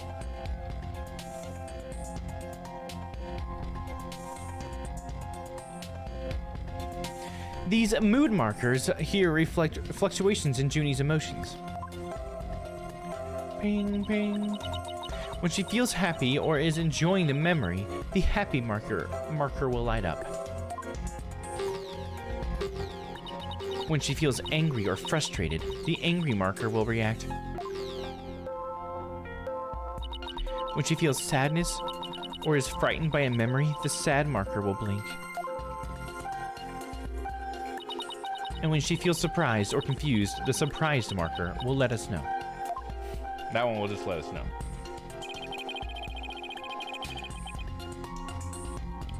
So with your special ability and the widget's mood matrix program, we can track how Miss Woods is feeling as she testifies. Talk about the wonders of technology. Yep, now let's give it a shot. I'm picking up on some kind of discord or noise in Junie's heart. Noise level 100. See here? This is what the noise looks like in the mood matrix. It's a result of inconsistencies in between her testimony and her feelings. Why didn't we use this on the last guy? He probably would have had some noise as well. If we can pinpoint these inconsistencies, the noise level should drop. Okay, it's time to listen to Miss Woods' true testimony. What's she really saying, okay? Come on, girl, tell us. Well, that day, cough. Okay, I'm not seeing anything there. I was watching from the gallery. Cough, cough. The bomb went off. Cough. No one here. She was surprised, huh? Cough. And rubble started falling. This is pretty cool. It fell on top of me. Cough, cough. Why is she happy here? What is... How does that make sense? What? She's happy that it fell on top of her?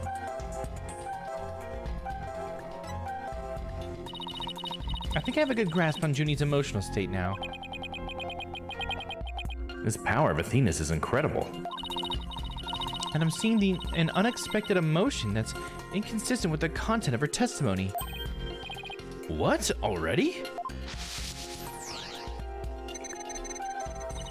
And look at this.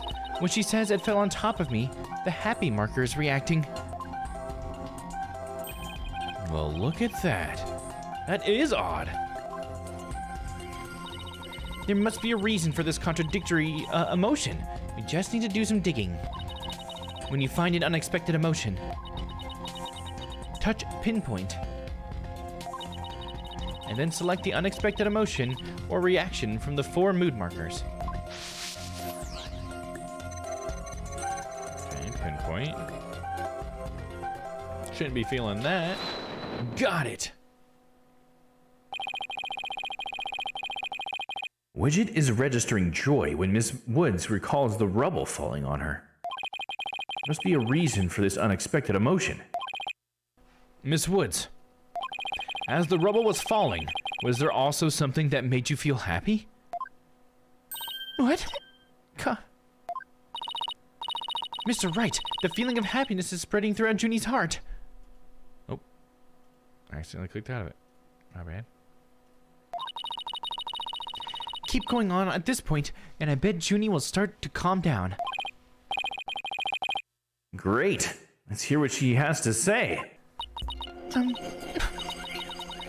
Just as I was about to escape the courtroom, the bomb went off. I was so startled, I tripped. And then rubble started falling on top of me. I really thought I was done for. But just then... Oh, while she's knitting hearts, is she like in love with Apollo and he's gonna have like tried to save her or something? That's a cute animation and she's just knitting a bunch of hearts really fast. Apollo came and rescued me. Okay, that's what I thought. Called it. She's got a crush on Apollo.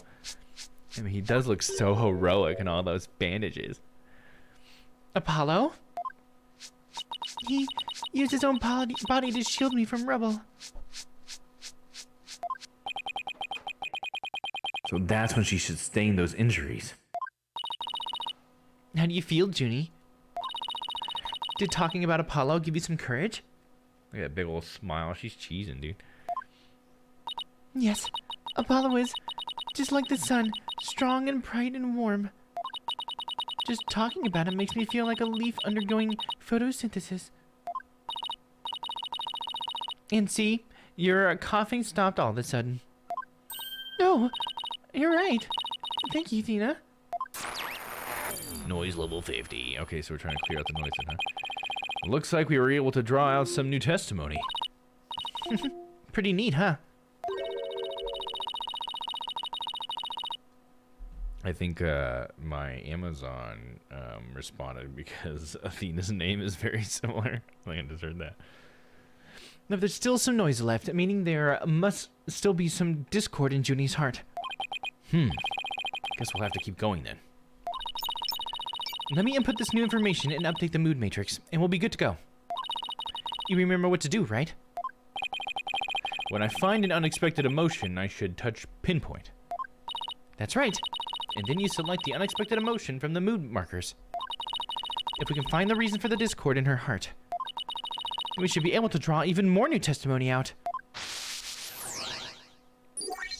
Info update. I tried to run, but I was too slow. Before I could get away, the bomb went off. I was so startled that I tripped when then rubble started falling on me. I thought I was done for. Info updated. But then Apollo came and rescued me. This one probably then. Pinpoint. Why is she sad? Because Apollo got hurt, I guess, right? Because he had, looks like he has a lot of injuries. You were happy when Mr. Justice rescued you, weren't you? Yes, I was really happy. But was there also something you felt sad about at the time?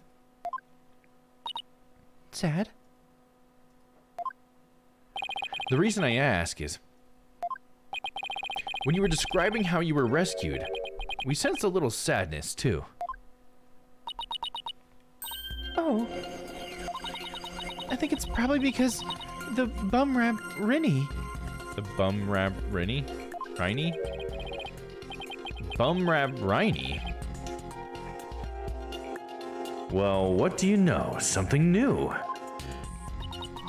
That's right. I brought my stuffed animal, Bumrap Riney, to watch the trial with me. Bumrap Riney and a phony Fanty are brothers. Bumrap Riney? I assume he's a rhinoceros. Bumrap though? Bumrap? Not sure how that one works. Who knew though that legal world could inspire a whole line of merchandise? I had Bumrap Riney with me while I was watching the trial. But it wasn't until Apollo saved me that I realized I'd lost him as I was running away. My poor Riney, a victim of that terrible bomb. Oh, I know. You can see what he looked like in the poster.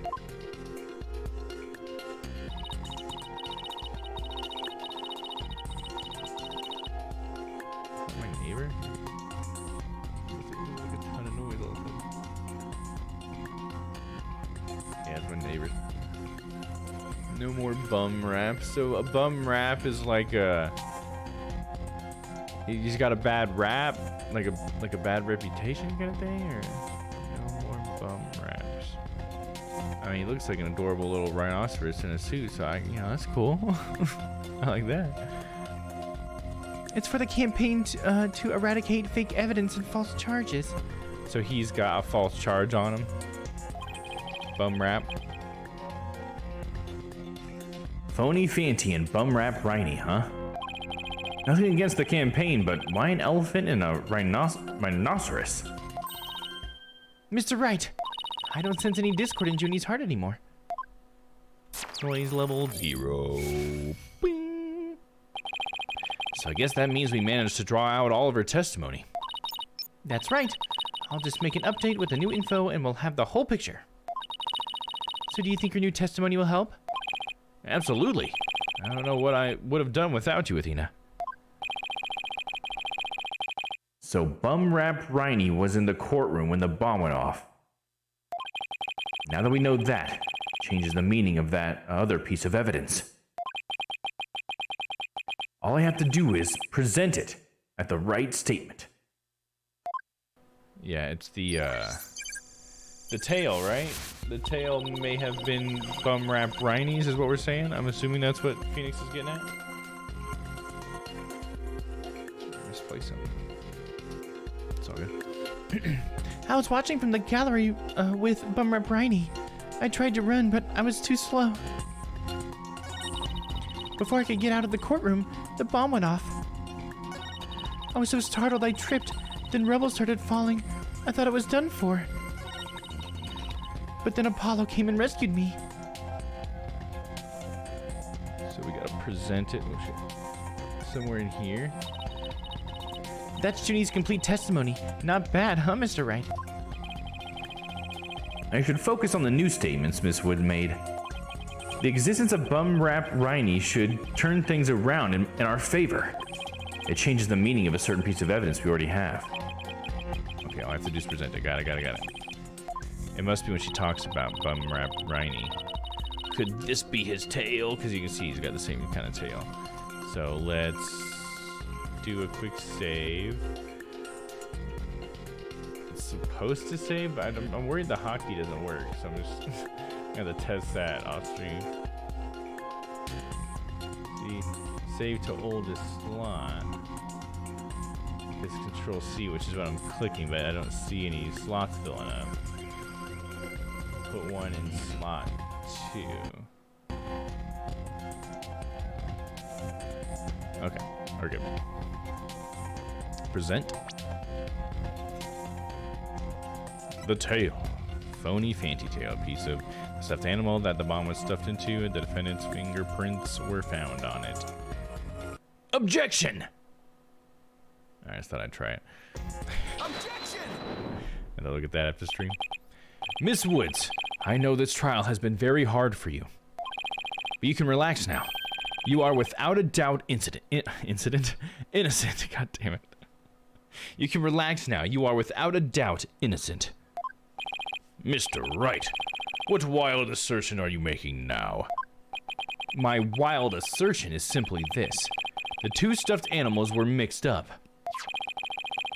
The tail the defendant's fingerprints were found on wasn't that phony Fanty. It was the tail of her gallery companion, Bum Rap Riney. What? What nonsense is that? I can see they're both stuffed animals, yes, but they're completely different characters. An elephant and a rhino. They are distinct as a defense lawyer and a prosecutor. But are they really so different? Both defense lawyers and prosecutors strive to protect the peace through law. Even elephants and rhinos have some similar characteristics. They're both gray, for example. Anyway, this poster is all I need to prove my assertion to be true. If I may direct the court's attention here, you'll clearly see the two got mixed up.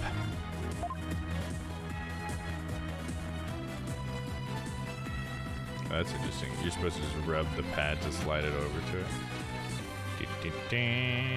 Present. Well, would you look at that? The two animals are exactly the same. Yes, exactly. The two stuffed animals are based on entirely different animals. But the design of their tails is exactly the same. Ah! His hair flips over like that. Order, order in this courtroom. Let me play it. We haven't played it yet. Order! Very rude for members. Order! This game was a little loud for that. Maybe we couldn't hear it over the game there. Order, order in the court. As long as the possibility exists that the tail belongs to Bum Rap Riney, we can no longer consider it to be decisive proof that the defendant handled the bomb. As things stand, I consider the changes against the accused unsubstantiated. Wouldn't you agree, Mr. Payne? Oh, yes, of course, Your Honor.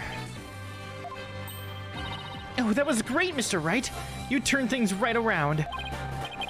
Yeah, it's not over yet, but at least we managed to hold out this long. I believe that brings our proceedings for today to a close. Mr. Payne, I'm afraid you have some serious investigating ahead of you. Yes, Your Honor. Very well. Let us reconvene tomorrow. Court is adjourned.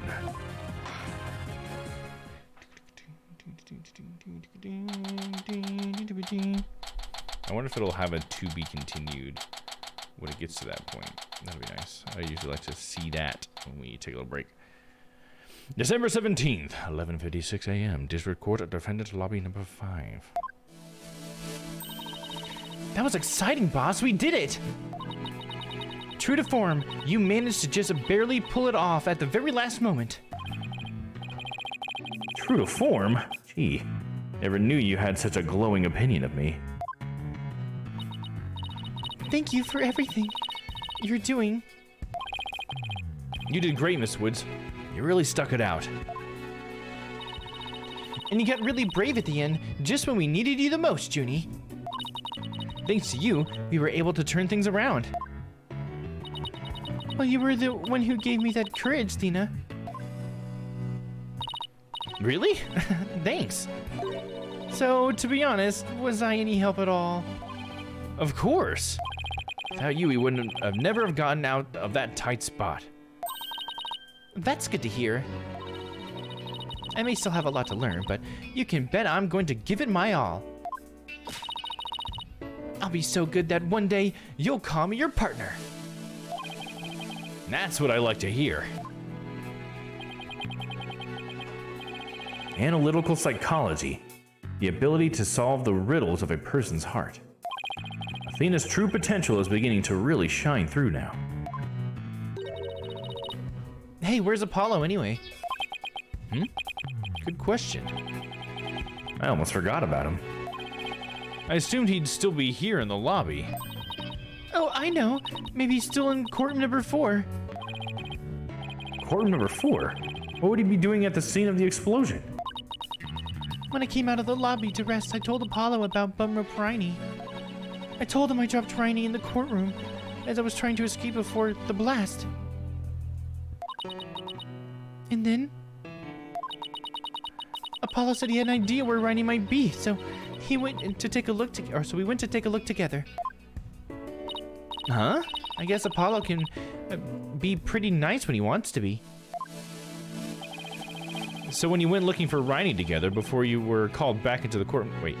So you went looking for Riney together before you were called back into courtroom number 5? Yes. I had some time to rest, so I was able to go and look for him. But then they called me into the courtroom number 5 to testify. Apollo insisted on staying there, though. With all those injuries? Wonder how he's managing. I think Apollo might have figured something out. Wonder what it was. He told me, I'm going to look for evidence to clear your name, Juniper. Just maybe he found some new piece of evidence. Anyway, we better go get him. Good idea.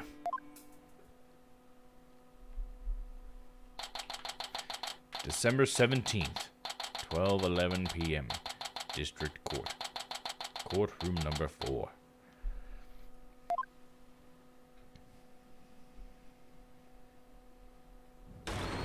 Where are you, Apollo? Trial's over for today. Come on, I know you're... This is great, dude. No. No, he overdid it!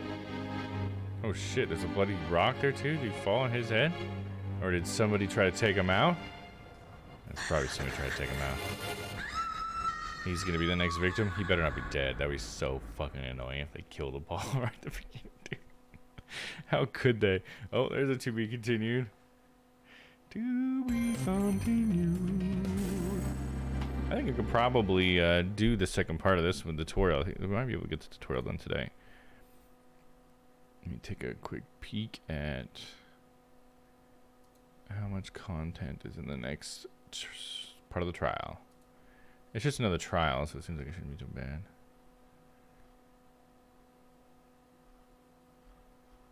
Yeah, it looks like it's not very long. We can easily do it. I'm going to take a quick break, though. Refill my drink and stuff. Do a little stretch, and then we'll reconvene. Let me shave really quick.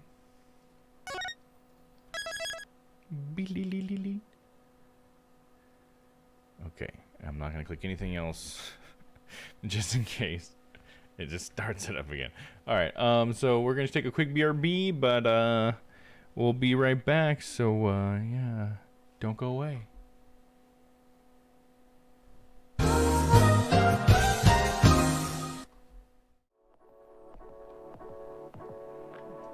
Nope, that's not the right one.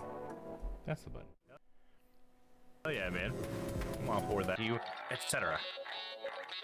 Security will escort you off the premises. But you can't.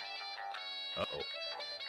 Garfin Gorka Yogta Hagnalki Havnig Thifa Yoshag Thorn Walheim Ishingath. I'm mad as hell and I'm not going to take this anymore. What the fuck is happening, dude? What is going on? Bit of a snack. It's because I'm a dog. Oh man, look at that.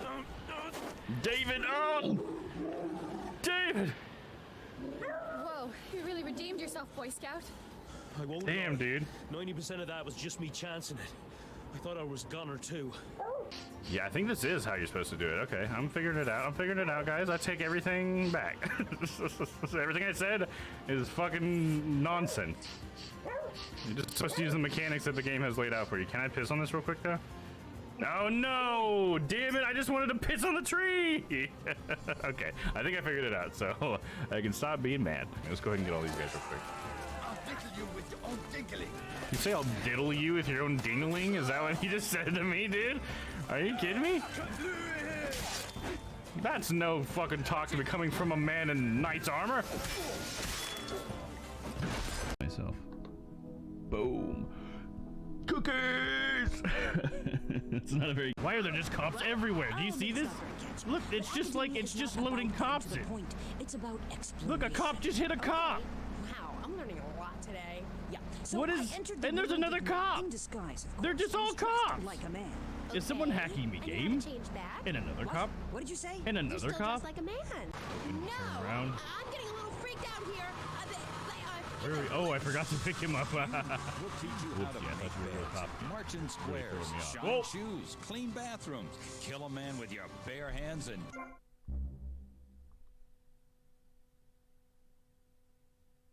Oh. Whoops. Where's he at now? If this is what you want. Hey, maybe this will get the cops on me. What? Lance? What? How'd I hurt Lance? Lance, get the fuck up, dude. No, get the fuck up. Quit pouting. No, quit pouting. You son of a bitch. Dude, are you kidding me? Are you fucking... He fainted. Dude, what? What the fuck? Oh, there we go. Then we'll have Dirty Lickens next. Okay. Get to the van that contains the flying bombs. You got it. So is this gonna be like another one of those RC missions? That'll be awesome. What are you going to do, wench? So I like those. Furiously at me? Ha! Socialized medicine? Nah, you did it all wrong. Should have continued to the north and finished things off. I talk about Tommy? That got and made a claim about it. You can't do that. Like she's doing something illegal, just like Von Karma did. This stupid bitch. After all, this image has now been forever burned into the judge's mind. So we have a... Oh, I can't get over there, can I? I need to be like, have like a thing where I can actually stand in front of it. We got a formation over here. I have to like move it to the corner. There we go. As you can see, we have the front moving towards the east side.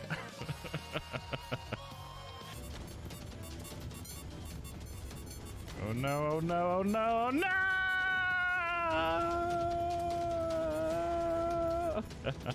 What is, I mean, you got it there, Thomas?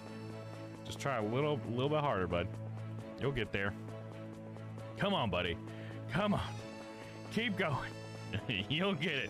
Just push a little bit harder. Thomas! Yeah, alright, I'll leave you to it, bud. That's hilarious. Look at that big old rump on the back of that thing, too. I'll send you a video. It's a song that usually is with a composition of cute animals acting sneaky. Oh, okay. Sounds good. Oh my god, what a sight. The clipping, I know, dude. Clips right through. It's just up in my dress there. That's hilarious. I need to get off and take a piss at this tree. Oh, fuck. You say duck's nipples? Well, so you had that ready. Well, look at his bow, dude. It can't decide whether it's a short or a long bow or something. Accept my congratulations as well. Look at it. Oh, is that not air? Oh, shit. Uh-oh. Uh-oh. Geralt. Geralt. Oh, God, am I clipped into the fucking... You coming with me or what? Oh no, I gotta chase down the guy in the car? Aw, oh, come on. Get back on the freaking bike! Tommy!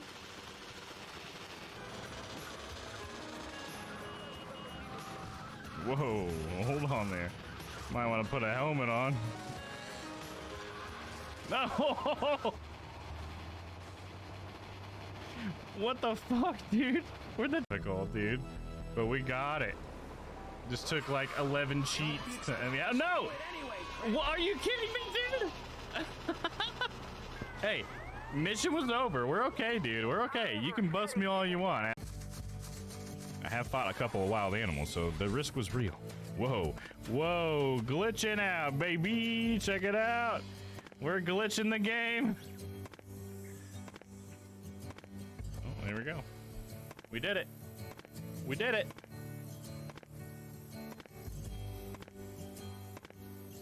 Well. Thank you, Noah. How hilarious is that? I'm not touching anything. Hands are up. The game's just doing that. Good life glitches. There you go, dude. Every game gets one, at least one. There we go, I fixed it. Oh yes, looks like it's fried chicken for Crispy and me. We're gonna get an extra crispy chicken just for you, Crispy. Alright, Noah, you can get the fuck out of here. We're gonna hang out and eat fried chicken. See you later. Welcome back.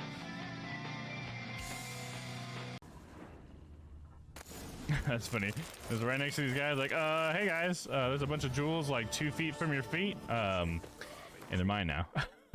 So, we'll see you later. There's something waking.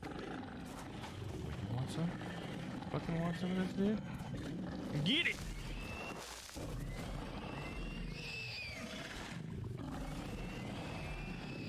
Gotcha.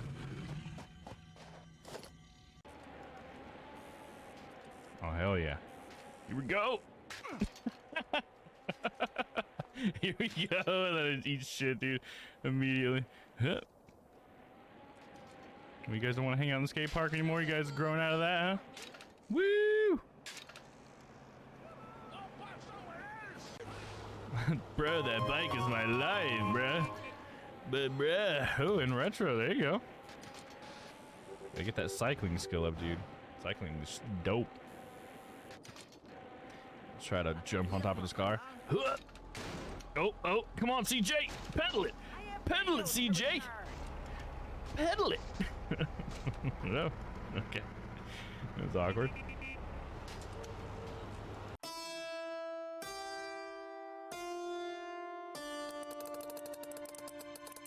That seems to have done something. Boom. Oh, look at that. Oh, what the fuck, dude? Dear God. This does not look good. What the fuck, dude? Wow, indeed, Neptune. This right away. It seems Guy was telling the truth after. Are you ready, racers? On your mark, go! Go, Domm, you can do it. You can do it, sexy. Show them what you got. I'm sweating profusely. I'm already using 100% of my power, and I'm dead last? I have to keep going.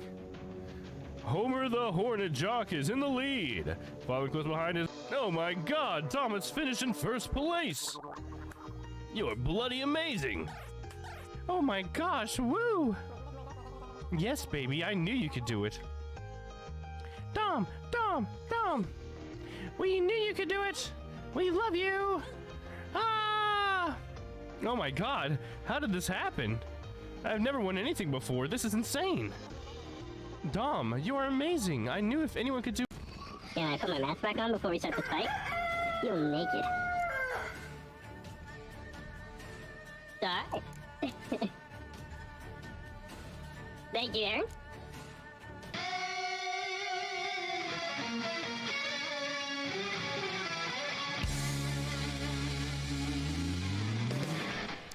All right. Let's get ready to continue. Thank you to anybody who might still be here. Appreciate you. Hopefully you're having a good night. Tell me a little snack really quick. Sorry that took so long.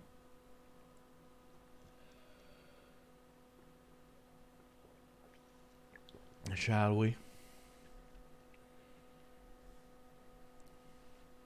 Wow, the subtitles for my stream are very off sometimes. I don't think it's said. I don't think I've seen it report a single thing I've said accurately. To be a scent commissioner, nothing of 7 million seen. Weird. That's, I'm trying to read it as it's coming up. Okay, anyway, sorry. Distractions. Let us continue.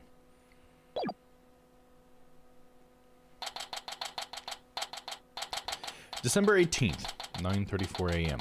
District Court, Defendant, Lobby number 5.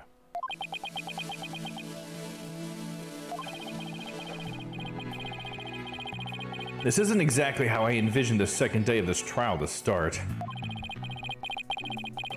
But given how things ended yesterday... Oh, I should switch to standing really quick. Up. Good morning.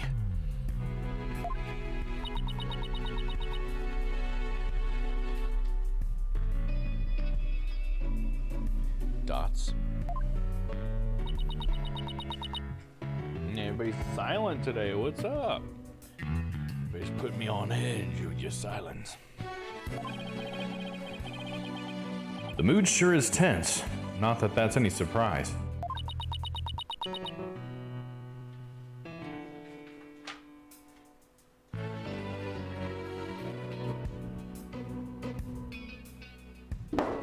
that was loud, my bad.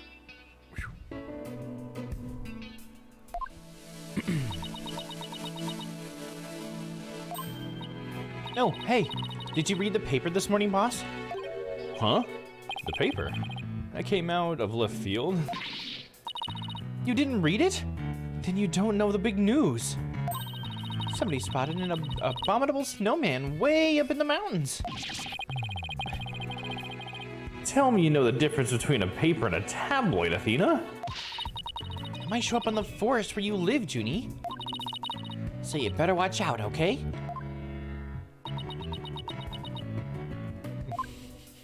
It's like our crazy lady. You really should read this story for yourself. I couldn't even begin to do it justice. Justice? Oh, because of Apollo? Yeah, did we get to find out what happened with Apollo? Huh? Oh, poor Apollo.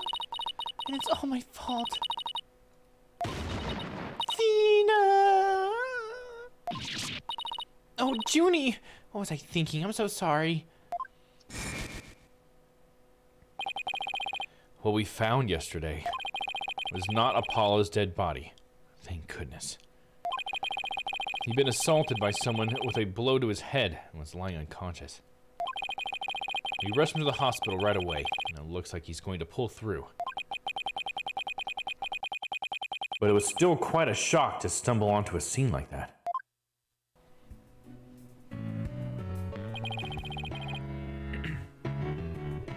Is Miss Woods all right, Athena? Oh, is Miss Woods all right, Athena? Well, I managed to get her to stop crying. Now she's resting on that sofa over there. Doesn't look like it, dude. I guess she really feels responsible for what happened to Apollo. Poor Junie. She believes that the reason Apollo was attacked is because he was helping her for something in that courtroom, or helping her look for something in that courtroom. Oh? I guess I can see why she'd think that. By the way, how are you doing? Who, me? Yeah, you. I know you're concerned about Miss Woods, but are you all right? Me? I'm doing just fine, boss. I mean, yeah, it was a huge shock, but I'm all right. People who study analytical psychology are great at times like these. After all, they've learned how to control their own emotions too. Somehow I don't think it's as easy as she makes it sound. But there's no denying she's a real trooper. Apollo doesn't remember a thing, does he?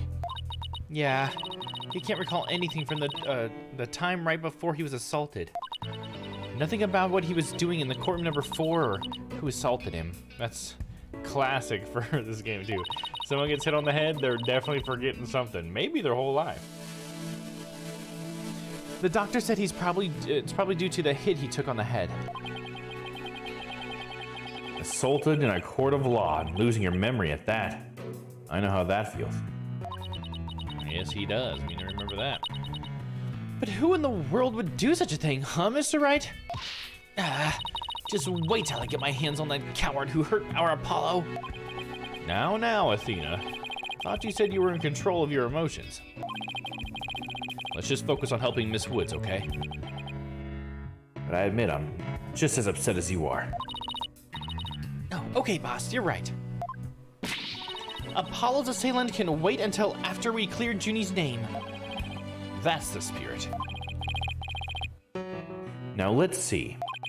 I'd better check the court record one more time before the trial starts. If memory serves, when I have more than 6 pieces of evidence, I should be able to switch pages with the left or the directional pad or the stick. So funny to read that stuff. Heard to Mr. Wright. I'm ready whenever you are. All right, let's get ready to rumble. You bet.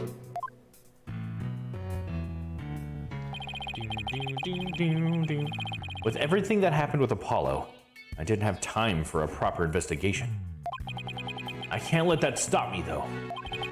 I have to get this right, for Miss Wood's sake, and Apollo's too.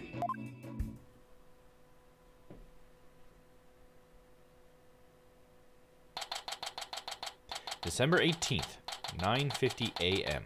District Court Courtroom number 5.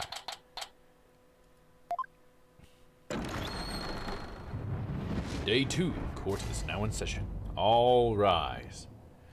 For the Honorable Judge.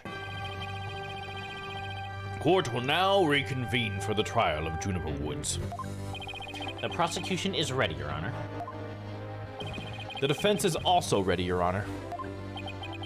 Now then, I believe I instructed the prosecution to further their investigation. Were you able to locate the remote switch in question? I'm afraid the remote switch is still missing, Your Honor. I must say I'm disappointed, Mr. Payne. Not angry. Just disappointed. I apologize, Your Honor. Aha! Looks like the prosecution is just as unprepared as I am. There was a separate matter, however, that I would like to bring up during this trial. A separate matter, you say? And what might that be? I assume you are aware that another incident occurred during yesterday's trial. I'm speaking, of course, of the assault on Mr. Justice in the ruins of courtroom number 4. Uh-oh. Why is he bringing that up? Yes, what a truly harrowing experience it must have been. Poor Mr. Justice. At the time of the attack, Mr. Justice was not alone. He was with the defendant, Miss Juniper Woods. He isn't going where I think he's going with this, is he? The prosecution wishes to indict Miss Woods on the charge of Mr. Justice's assault.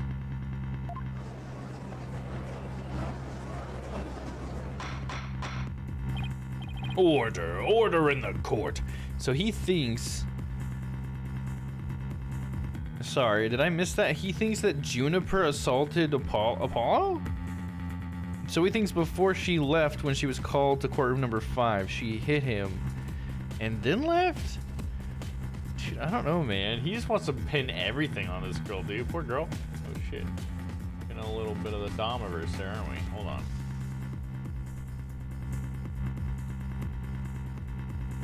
Can I just tap the camera over a touch? There we go. All clean. Order in the court. Mr. Payne, the incident under deliberation here is the courtroom bombing. The assault on Mr. Justice has nothing to do with this trial. Ah, but I believe there is a connection between this case and Mr. Justice's assault. Please take a moment to consider these facts. Both events occurred in courtroom number 4. This is the location in courtroom number 4 where the unconscious Mr. Justice was discovered. As you can see, it's quite close to where Detective Arm's body was found. Courtroom number 4 diagram added to the court record. The question is, why did the culprit feel the need to maliciously attack Mr. Justice? Why, indeed. What did you believe their motive to be, Mr. Payne? I believe Mr. Justice found something in that courtroom while Miss Woods was with him. Evidence that fingered her as the perpetrator of the bombing. What? He fingered her in the courtroom? Oh, I see what you mean. You mean he found some incriminating evidence? Precisely. And so, I summarize that the defendant picked up a piece of rubble and hit Mr. Justice on the back of the head in order to silence him. Junie would never do such a thing. She was devastated when we found Apollo hurt like that. Miss Sykes, please control your outbursts. It is the prosecution's belief that by deliberating on Mr. Justice's assault, we will draw ever closer to the truth of the courtroom bombing itself. Very well. Miss Woods is hereby officially indicted on the charge of assaulting Mr. Justice. What? Are you listening to Mr. Toupee over there? Although, considering our conversation yesterday, I think Apollo might have figured something out. Wonder what it was. He told me, I'm going to look for evidence to clear your name, Juniper. Maybe the two maybe the two incidents really are related after all. I would like to start by hearing from the defendant herself. Very well. Bailiff, please bring Miss Woods to the witness stand. For the 3rd time. Son of a bitch. Aw, she's too precious, dude. It'd be crazy if she really was. Like some evil little girl. I'm sorry. I can't seem to stop. Sniff those flowers, girl. Miss Woods. Guess she's still really upset about Apollo. Miss Woods, you went to the ruins of courtroom number 4 with Mr. Justice, did you not? Yes, I did. Good. If you would then, please testify about what happened to the court. Witness testimony. Alone with Apollo. During the trial yesterday, I was overcome by the fit of coughing. Apollo stayed with me, and we went to the courtroom ruins together. But then I was called back to this courtroom to give testimony. Apollo insisted on staying behind in courtroom number 4. I swear I didn't attack Apollo. How would I ever hurt such a kind person? So Mr. Justice stayed by your side while you were feeling unwell. What an admirable young man. I thought his loud voice was his only outstanding feature. He may look like a little imp at times, but Apollo can be really nice too. I hope she didn't hurt her wrist backhanding that one out. But one has to wonder, why did Mr. Justice stay behind in the ruins? I think Apollo might have figured something out. Something? What kind of something? Something to do with the courtroom bombing, kind of something, I think. No ho! New evidence for the case, was it? That's a very big kind of something indeed. I believe so. He mentioned looking for some evidence when I was called away. Just as I thought, there is a connection between the two incidents. The defendant was told a very big lie, Your Honor. Hassel? What lie is that? When she learned Mr. Justice would be looking for evidence, she attacked him. She attacked him to give herself the chance to destroy that evidence. No! I never... Miss Woods repaid Mr. Justice's kindness with violence. We found the proof of her foul deed there in the courtroom ruins. Oh wow, someone definitely did that after the fact. It's so funny how often they try to pull this shit. Take the freaking person who's either unconscious in this case or dead, and then use their finger to write someone's name. This happens so many times in these games. What on earth? Do you see it? There in front of Mr. Justice's right hand. Witness the message he left us. It's written in blood. What? W-O-O-D-S? What? What is it? I can't read. What does it say? Isn't that? That's right, Your Honor. It says Woods in capital letters. What? I submit that Mr. Justice left us with the name of his attacker before he fainted. Apollo's assault photo added to the court record. Yeah, right, dude. You wrote that fucking pain. Talking about falsified evidence earlier, dude. Are you fucking kidding me? No, that can't be true. Why would Apollo write my name? Mr. Wright! The nerve of him leaving that message! Why would he do this? Hey, don't take it out on me. I don't understand it any more than you do. When we discovered Apollo yesterday... Apollo! No! Ah!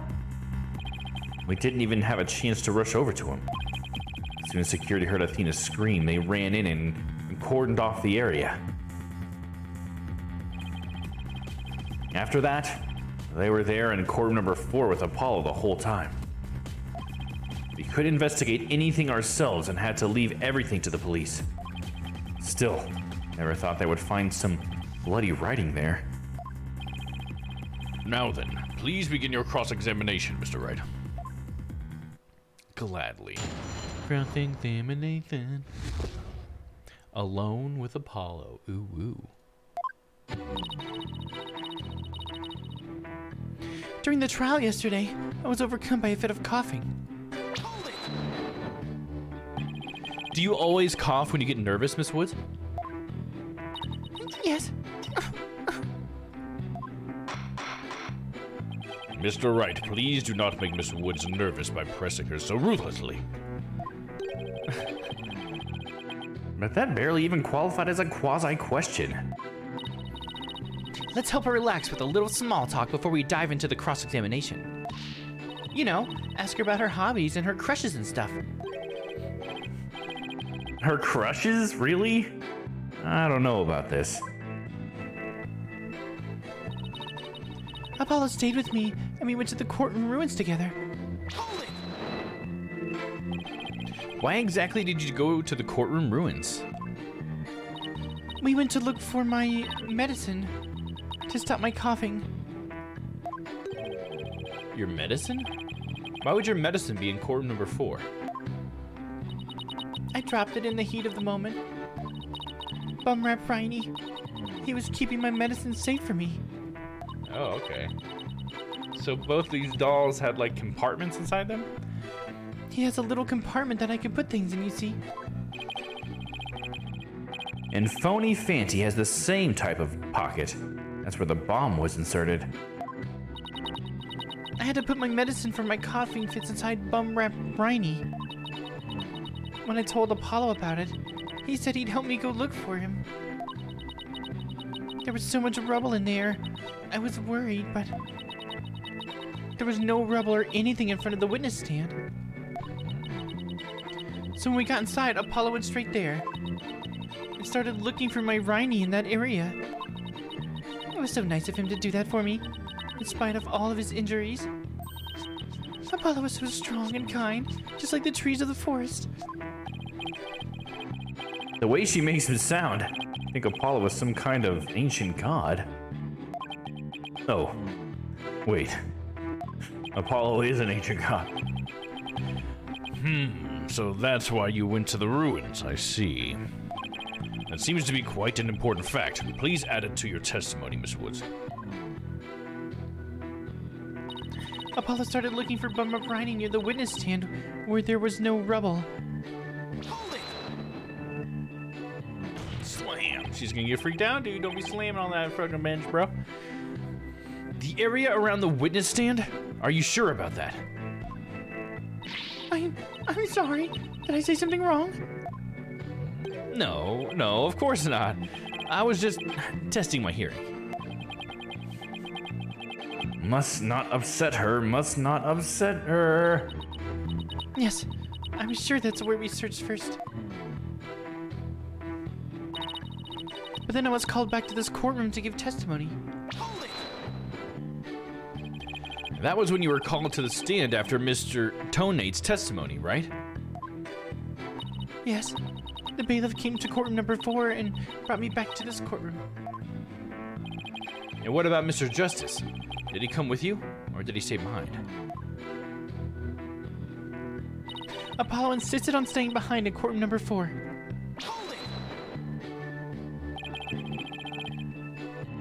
I'd better not ask her about Apollo. I know. I'll use some small talk here to get her to relax a bit. Do you have any hobbies, Miss Woods? Hobbies? Oh, well, I love growing vegetables in my garden. And I love to knit. I like sewing, too. I made this outfit myself. Keep it up, Mr. Wright. It's working. Now ask her if she has a crush on anyone. So, is there anyone in particular you like right now?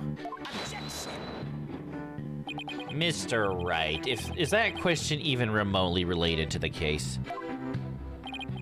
To this case? Not really. Mr. Wright, you will refrain from asking questions unrelated to the case at hand. Sorry, Your Honor. -1 to brownie points. Miss Woods, please continue with your testimony. I believe you were telling the court about your attack on Mr. Justice. I swear I didn't attack Apollo. Why would I ever hurt such a kind person? So you think Mr. Justice is kind? Yes, very kind. He rescued me. He's like the sun, strong and warm. He makes me feel so strong, too. He makes me feel so young. He makes me feel like spring has sprung. The only adjectives I associate with the sun are sweltering and oppressive. But then Apollo got hurt, and it's not my fault. Junie, Apollo's going to be fine. He's just like the sun, right? Well, the sun doesn't just drop out of the sky. You really think he'll be fine? But the sun does go down at night. Then that means Apollo could... Oh. Mr. Payne, I do not think much of men who make young ladies cry. You son of a bitch. So Apollo was trying to help Juniper.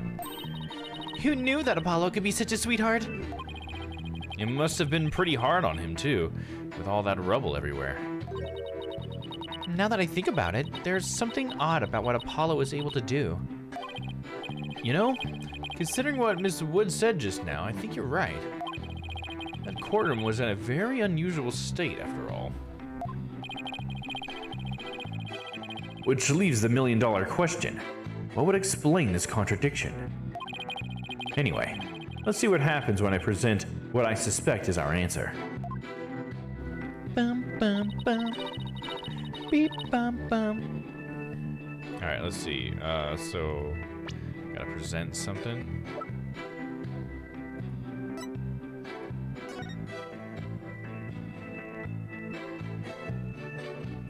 Something with the witness stand.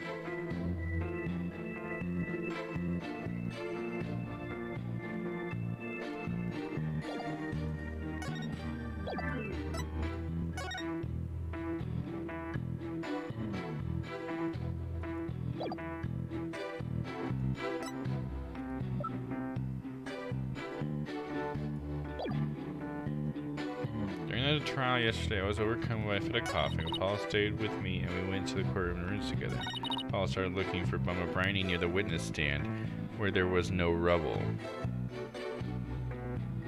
I feel like this is the thing that they're really picking up on, but I just don't see what I'm supposed to present here.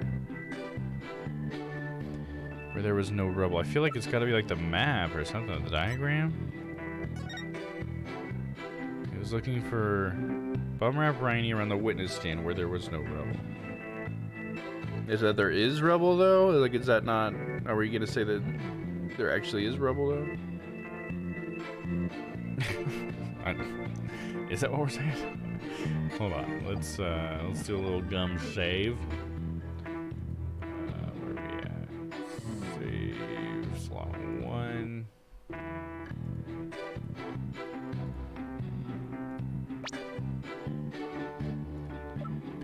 Try presenting the courtroom diagram. Objection! So he started his search with the witness stand, you say? That's right. I guess maybe he wanted to start from the furthest point in the room. He was being so brave. And strong. But that's odd. Under the circumstances, he shouldn't have been capable of that. But he was. And he still is. He might not look it, but he really is brave and kind, too.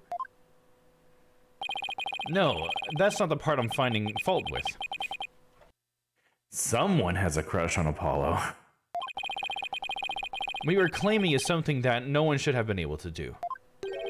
But I should think that anyone can be brave and kind if they wanted to be, Mr. Wright. Why can't they be? Explain yourself. True, anyone can be brave and kind, but if you would please take a look at this diagram. With a courtroom in this state, how is it possible to walk up to the witness stand? No. I see your point. The rubble blocks off access to the area around the witness stand. Does such a tiny inconsistency even matter? Perhaps the witness is simply misremembering it. Right now, I'm not so sure it matters. A real man doesn't make mountains out of molehills, you know. But that's precisely what Mr. Wright does best. I call slander, Your Honor. So, was it really impossible to approach the witness stand? I have to say, it's a bit hard to tell with any accuracy from this, just this diagram. Mr. Payne, do you have any other photos of the crime scene? Let me see, Your Honor. Ah, yes. I have one more. Here it is. It's a more pulled back version of the photo I presented before. Oh, interesting. This thing's here now. That wasn't in the diagram, was it? I think that's what we're supposed to be noticing. I'm picking up on the details. Apollo is shown collapsed on the floor. The bloody writing is also visible. Huh? What's that hunk of metal on wheels? Mr. Payne, is the metallic object in that photo Mr. Tonade's bomb transport case? That's right. Is there some problem? Ah, yes, that transport case was there in court number 4 when the bomb went off. It must have been there ever since. Oh, that's it. Miss Woods, have you remembered something? Yes, I just realized. Its position. It's different from before. Its position? The position of what? The position of that big metal thing. The bomb transport case? Yes. When Apollo and I went there, it was in a different place. Where the case is in the photo was open space, so it was easy to search the stand. I see. So where was that transport case when you and Mr. Justice saw it? As I recall, I think it was more to the right. To the right? Then that means... In that case, the case was over there at the time of Apollo's attack. Who cares where the transport case was when? What difference does it make? It has nothing at all to do with what we're talking about. Let me waggle my finger at you, sir. Where the transport case was has everything to do with this discussion. In fact, it's so important that it's enough to turn the prosecution's argument on its ear. What? Well, that certainly sounds very relevant indeed. And you sound as though you know where the case was at the time of the attack. I mean, we all know that now because we just heard her say it, right? Come on. Yes, Your Honor. This diagram represents the crime scene as shown in the photo. And this is where the transport case was at the time of the assault on Mr. Justice. All right, I have this. The bomb transport case was here at the time of Apollo's attack. See, during these moments now, I just get this little pad where it's just like a mouse. So that's kind of cool. It's right where the words are now, right? I'm pretty confident. Let's just present it. It's gotta be there, right? Your Honor, I assert that this is where the transport case was at the time of the assault. But that's inconceivable! Miss Woods, was this where the transport case was when you saw it? Yes, that's where it was. Thank you, Miss Woods. I'm sure the court has noted an interesting fact about this position. the transport case covers up the writing in blood. Exactly. If the transport case was in that position at the time of the assault, then no message could have been written there because the case was in the way. Which leads us to conclude that Mr. Justice couldn't have left that bloody writing. Why should we believe the defendant's claim that the case was in a different position? She's obviously lying. The fact that the case was moved after the assault on Mr. Justice is proved by more than Miss Wood's testimony alone. What? And where is this proof you're talking about? It's right here in the crime photo. I'm keen to see this proof myself, Mr. Wright. What in this photo indicates that the transport case was moved after the assault? The wheel marks? Oh, the fact that the wheel mark goes over Apollo's thing even. Because that means that he was laying down and then it was rolled, right? It's gotta be that, but you know what? Let's go ahead and just do a little save real quick. Just do a little save real quick. Just a cheeky little save. Present. Take that. Please look at the mark that runs over Mr. Justice's bandages here. I see it. But what is it? This mark was made by one of the casters from the transport case carrying the bomb. As the case was moved, it ran over his bandages. In other words, the transport case was originally to the right of Mr. Justice. Then, after Mr. Justice was assaulted, the transport case was moved. What?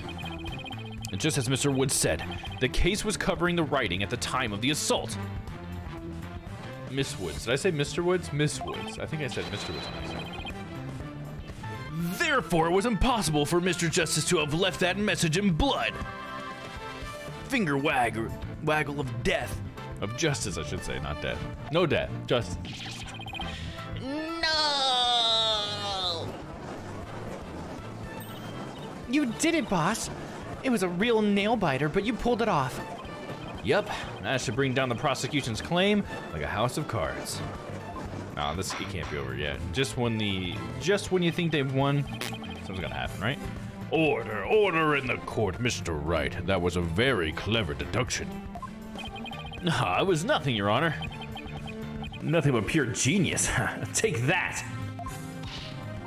Boss, I'm sensing a definite smug and braggy vibe coming off of you. I have just one question, Mr. Wright. Yes, Your Honor?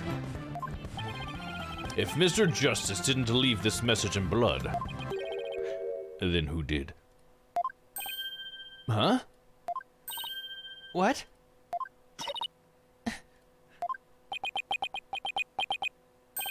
Oh. Well... Are we supposed to... Why is that mine? Why do we have to prove that? Looks like I should have taken that train of thought through to the last station. Well, well. I've heard a lot about this.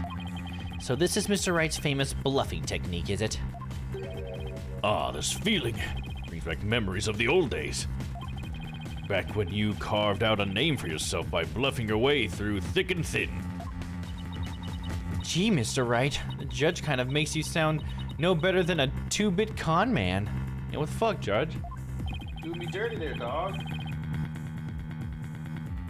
Sorry, 1 second.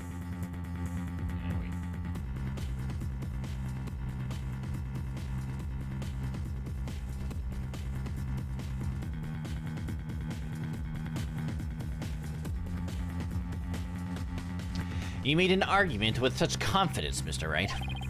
Now I'd like to hear your answer with just as much confidence. Hey, until the judge asked the question, you didn't catch on either, Buster. What now, boss? I hope you didn't bluff your way into a corner. Think, Phoenix, think. There must be a way through this. I have to dig my way to the truth somehow. Who could have written that message in blood? The culprit, Apollo, someone else? I mean, the culprit, right? I mean, that would... right? Alright, let's save here. I'm so worried I'm gonna accidentally load state one of these times. I'm gonna say the culprit. If Apollo didn't leave that bloody message... Maybe it was Apollo's attacker who wrote it, and maybe it made it to look like Apollo did it. I mean, that's what happens all the other times, right? That seems like the most reasonable explanation. But wait a minute. I just realized something, boss. What is it? Look at the amount of blood in the photo. Doesn't look like Apollo bled very much. I wonder if it's even impossible to write out Woods with just this much. Hey, you're right. And there's something after Woods, too. There's something here, right? It's Woods, and then it looks like there was a piece. I bet this chunk is missing, and we'll have to put this chunk there, and then it'll say something else, I guess.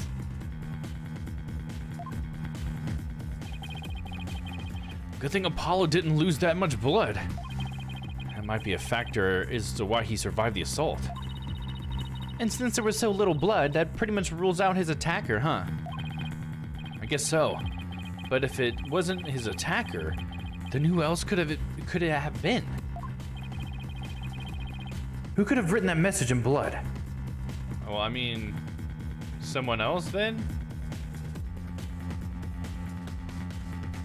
I mean, I don't. Are we saying it was Apollo? Is that what we're gonna say? Is it was Apollo who wrote it? Dude, I don't. Okay, I'm gonna try someone else.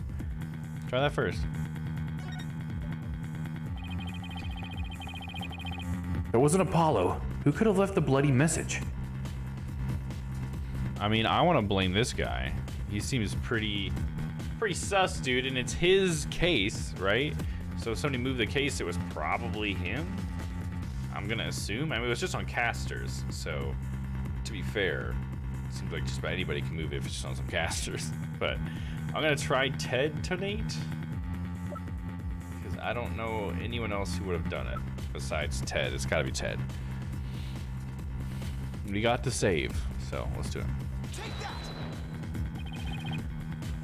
This person left the bloody writing? And what do you base this claim on? Yeah, see, I didn't feel like I had anything for that. Do I really need to base my claim on something? Boss. Of course you do.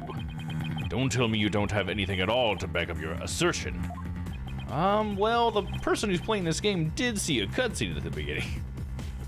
Nothing in particular, really. That won't do, Mr. Wright, but a penalty will make up for your defiancy very nicely. Let me see if I can load a most recent save. Okay, those hotkeys are not working. That's good to know. Load state. Okay, we're gonna go back and say Apollo this time. Ooh. The person who wrote the bloody message was none other than Mr. Justice. Pardon me? Like, how does that help us at all? I'm so confused as to why I was supposed to come up with that. What? Huh? Mr. Wright, did you just finish saying that it couldn't have been Apollo? Okay, so I am supposed to say someone else, but who is it gonna be? Is it gonna be Miss Woods that wrote it? I don't understand. Who wrote it then?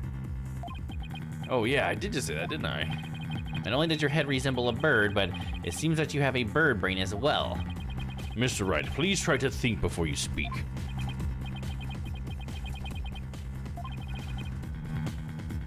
So it has to be someone else.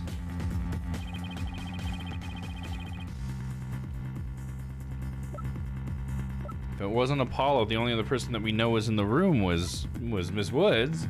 So is that what we're gonna say? The defendant in this case, she's accused of the crime. I guess I'll give it a shot. She's the only other one I would think that we could even point the finger at. Because it's definitely not the victim, right?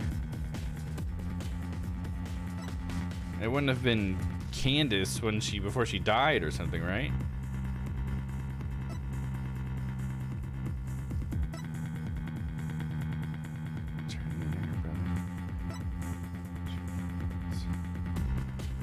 I don't know. I'm gonna look up a hint. How am I supposed to come up with this? What's the logic here? You know?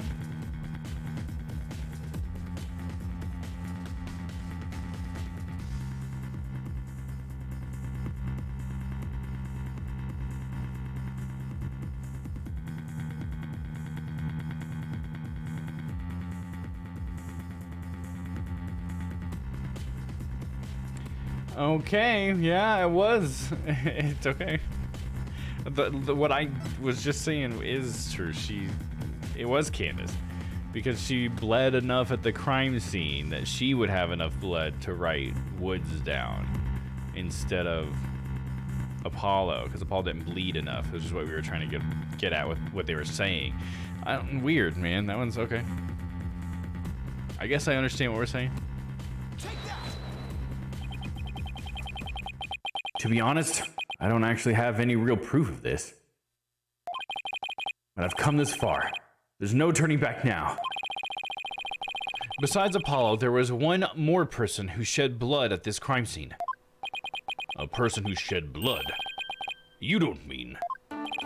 Oh, but I do. I believe it was Candace Arm who left behind this message in blood. What?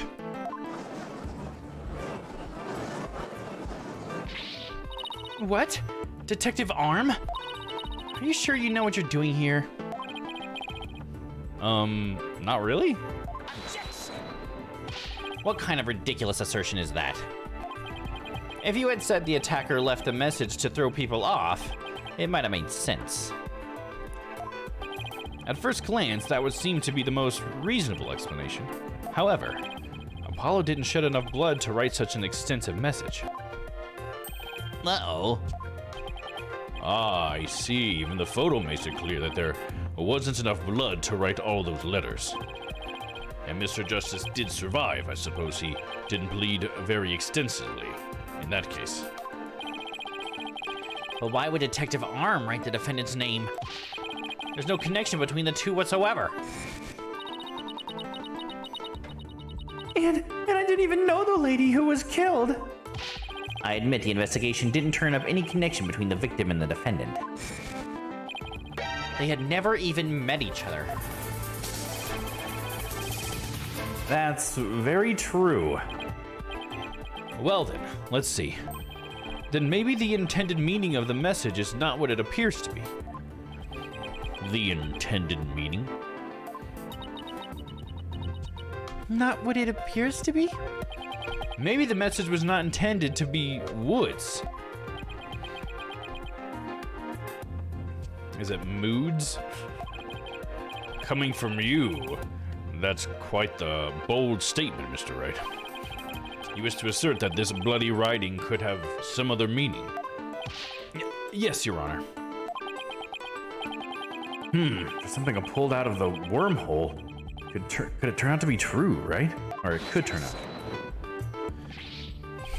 It clearly says woods, as anyone can plainly see. What other meaning could it possibly have? But Candace Arm was a detective. Maybe woods only means something to the police. Like a police scanner code, for example. I didn't think of that. You may have tricked his honor, but you'll never get the best of me. I have a thing for studying on the weekends, as you may have already guessed. And there is no such radio code as woods in this state, dear Mr. Wright. Is that a fact? Don't look at me. I know as much as you do about police codes. Enough of this. I was quite taken with the defense's new theory. But if they can't substantiate it with anything, then I must end things here. No, please wait, Your Honor. Very well. But before we discuss this theory any further, I demand a plausible explanation. So, Mr. Wright, what is the true meaning of the bloody writing? Well, I believe it's... And no stalling! If you can't come up with an answer quickly, I will declare this discussion officially over. I'm in trouble now. What other meaning could it have besides the obvious one? Maybe it means something in another language? Or maybe it's a code. Think, Phoenix. You can do this. Which piece of evidence will tell us what the word woods really means? What the word woods really means.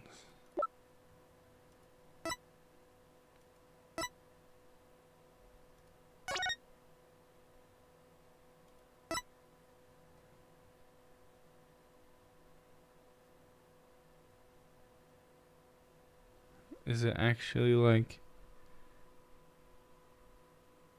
a model number or something?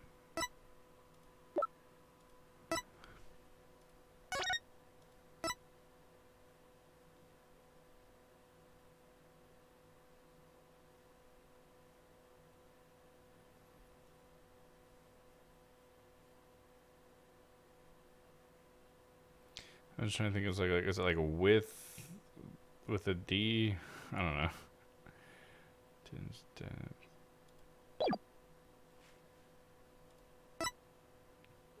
Trauma to the back of the head. Object time of death.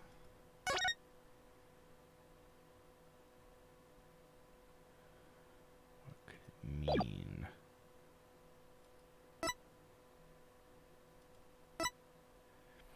A switch that starts the time zone is stolen just before the blast.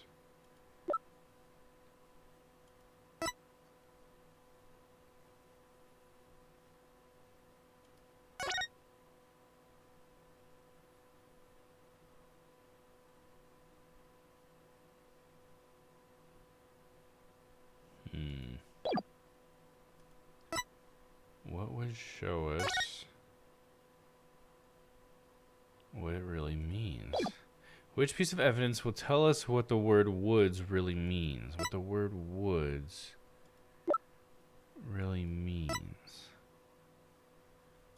It's hidden inside his stuffed animal and can't be detonated remotely. Woods. Piece of the stuffed animal that the bomb was inserted into. Then finds fingerprints are on it. Woods. What woods mean? Honestly, I have no fucking clue. Which piece of evidence will tell us what the word woods mean? I have no idea. I'm gonna look up a clue. I have no idea. I have no clue.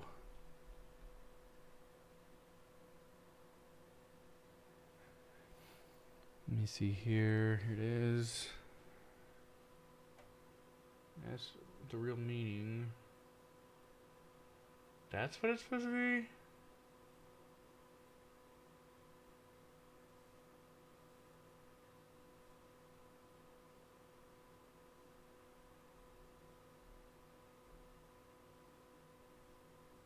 Okay. I was close. Okay. So I did say something about it, but I didn't see what it was trying to say. But it's trying to say that this is what Woods was. Just get rid of the R. That's the missing letter, it must be. And then if you put a line here and add a line here, it would suddenly say Woods with the 5 being an S, but the R is missing. So that would be like Woods. Which is like, how, like, holy shit, how do they expect you to figure that one out? I guess it's just, they must just expect you to just push every single one until you finally pick the right answer, I guess. Huh. Alright.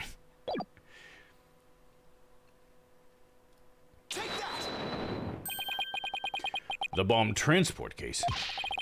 I've about had it up to here with your shenanigans, Mr. Wright. Take a look at the numbers on the case, Your Honor. L10015R. Doesn't this string look vaguely familiar? It's funny to call it a string, that's like a code thing. L100. What does that have to do with anything? What could those numbers possibly have to do with the case at hand?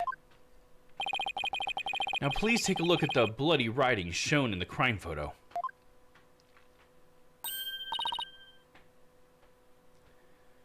Oh, I think I see it. That a girl. That's one on my side. It says Woods. Or you could say it's a horse of a different color, Your Honor. The first character wasn't a W, it's actually an L and a 1. The next two are zeros. Oh, my goodness. The true meaning behind the bloody writing isn't Miss Wood's name. It's a number engraved on this bomb transport case. What are you talking about? The next part doesn't make any sense. The next number is a 1, but the bloody writing says D. But the number on the case of the bloody writing can be made to match up quite nicely. Isn't this how the number of the transport's case can be made to match the bloody writing? You either erase one line, erase 2 lines, read it backwards. Oh, I thought it was going to be that we drew lines. It's because we erased them? Erase 2 lines? I'm pretty sure it's 2 lines, whichever it is. Alright, let me do a save. This one is warping my brain tonight. 2 lines.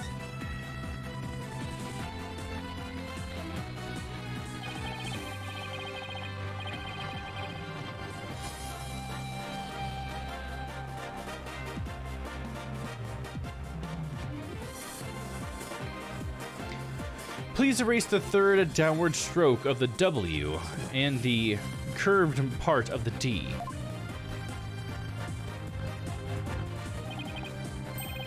Oh, right. We'd have to erase. Oh, right. Okay. So, yeah, I was right because I was saying you had to draw 2 lines to make it say Woods. Of course, you'd have to erase them to make it not. Okay. Yeah, I got it. Well, would you look at that? Lewis? Lewis. No, Your Honor. It isn't meant to be read as a word.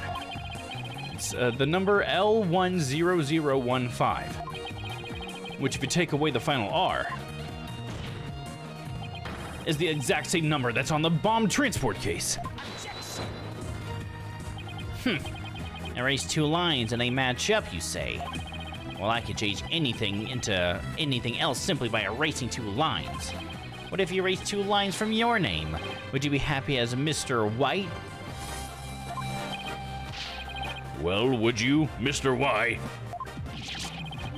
Rye, I guess would be. The only right spelling is right.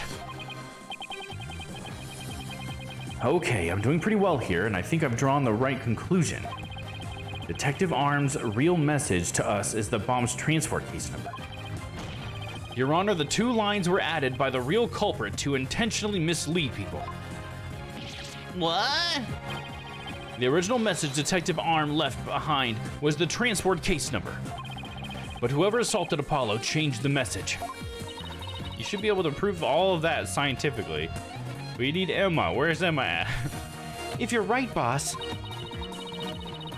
then what do you suppose Detective Arm was trying to tell us? Good question. What does this number represent? Oh, I can't do the Android in the past. I'm just gonna have to do just Android when it is. Do you see this number here? That is my identification number. Candace Arm lost her life in the courtroom bombing. Her dying message could only have one purpose. No. To tell us the name of the one responsible for the bombing. But how would she necessarily know that? You know, I guess she was the other one that was in charge of the bomb, but I don't know. Interesting. She must have witnessed something. Well, don't keep us in suspense, Mr. Wright. Tell us who she was trying to name. The culprit that the victim was trying to identify is none other than Ted Tonate. The defense wishes to indict Mr. Ted Tonate on the charge of the courtroom bombing.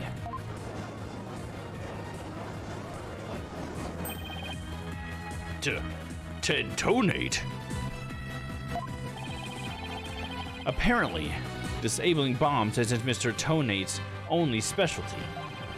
Somehow, the victim must have realized that he was the bomber. So when she was caught in the blast, she left his bomb transport case number as her dying message. She used Mr. Tonate's own ID number to finger him for the crime. Why would anyone go out of their way to write an ID number? Wouldn't they simply write the person's name? He's got a good point there. What do you have to say to that, Mr. Wright? That only Detective Arm would know the answer to that, but allow me to offer a theory. Perhaps Detective Arm couldn't recall Mr. Tonate's name in the heat of the moment. As I recall, this was the first meeting between the two. It's entirely possible they wouldn't have been familiar with each other. Or maybe using the ID number was a way to hide its true meaning from the real culprit, thus lowering the odds that they would erase the bloody message. But no matter what the reason, the important thing is the meaning behind her message. The fact remains that she wrote Mr. Tonate's ID number. Now, just one moment here. There hasn't been any proof yet that it was indeed Detective Arm who wrote it. Bloody writing wasn't found during the investigation after the blast. If Detective Arm had left the message, it should have been found at that time. I think that's true. Wouldn't it be found? Naturally, Mr. Tonate hid it before anyone could discover it. And there's a simple explanation for how he was able to do so. What? He was the first one on the scene of the crime. He did say that. Mr. Tonate was able to cover the message up because he's the first to find the body. Yeah. Pretty sure that's what it is. The first person to discover the bloody writing was Mr. Tonate himself. I was the first one on the scene after the explosion. I went there to ensure safety, but I ended up discovering a dead body. When Mr. Tonate saw that the victim had written his ID number, he used the bomb transport case to cover up the bloody writing as a stopgap measure. Ah, so that's why the message was in blood was under the transport case. He didn't have enough time to try and scrub away the writing. If he didn't report the body right away, he would look suspicious. So those letters lived on to serve another function. When Mr. Tonate used them in order to, in another incident. Oh, the assault on Mr. Justice. Exactly. Mr. Tonate hit upon the plan to use the bloody writing for his own purposes. So he didn't clean it away. Instead, he made it look like Mr. Justice wrote it. by adding 2 lines to the writing that Detective Arm left behind. He changed the meaning of the message. He made it look like Mr. Justice was accusing Miss Woods of the attack. So that means the only person who could have altered the bloody writing was the courtroom bomber, who was the same person that assaulted Mr. Justice. And that person is Ted Tonate.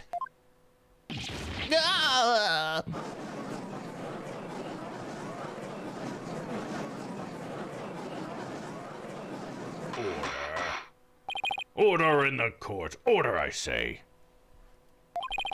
It looks like we will have to hear from the bomb specialist himself. Mr. Payne, please have Mr. Tonate take the witness stand. Yes, Your Honor. that was great, Mr. Wright. Just doing what I do best. Just flying by the seat of my pants.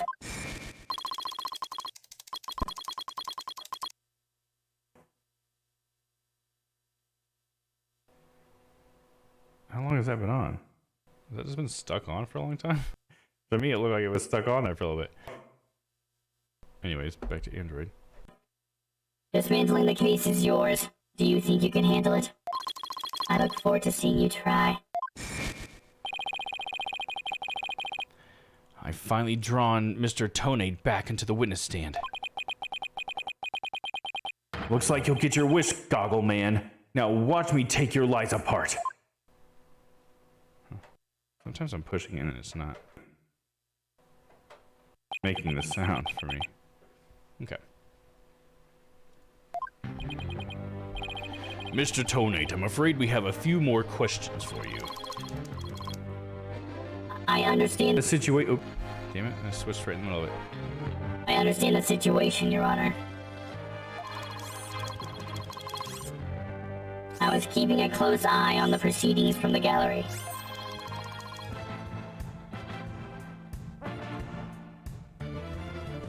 Sorry, let's look at something quick.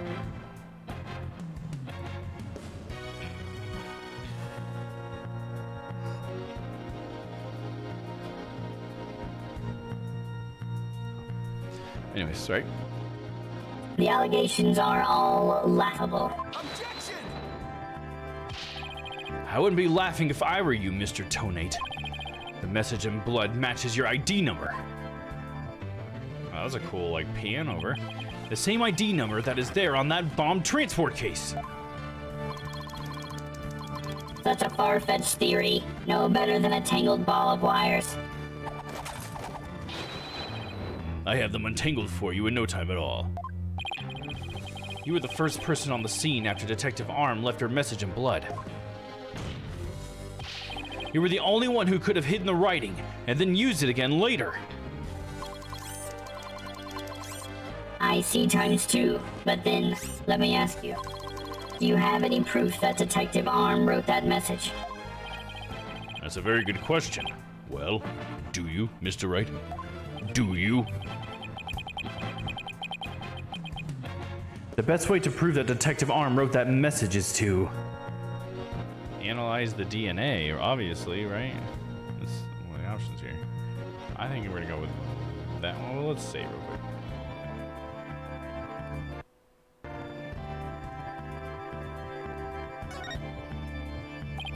Your Honor, I request that the DNA test be performed on the blood itself. Once we know whose it is, it will be obvious as to who wrote the message. Tonate is panicking. All right, I have to use the restroom really quick, guys.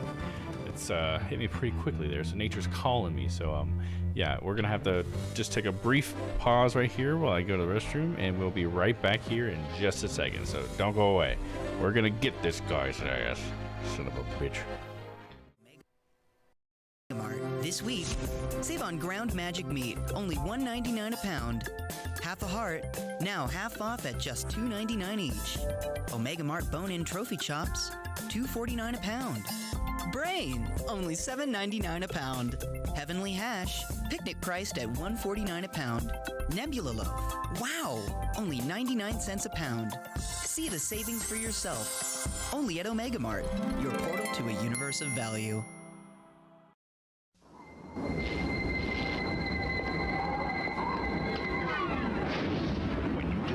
step up to this kind of power, this kind of challenge, this kind of flying, crashing feeling. When you decide to get serious, there's only one place to come, the games of Super Nintendo. No one else creates this kind of experience, because no one else creates these kinds of games. Now you're playing with power, superpower.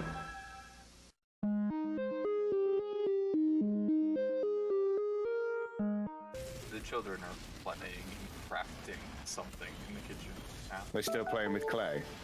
Yes, with clay. Clay's such a nice guy.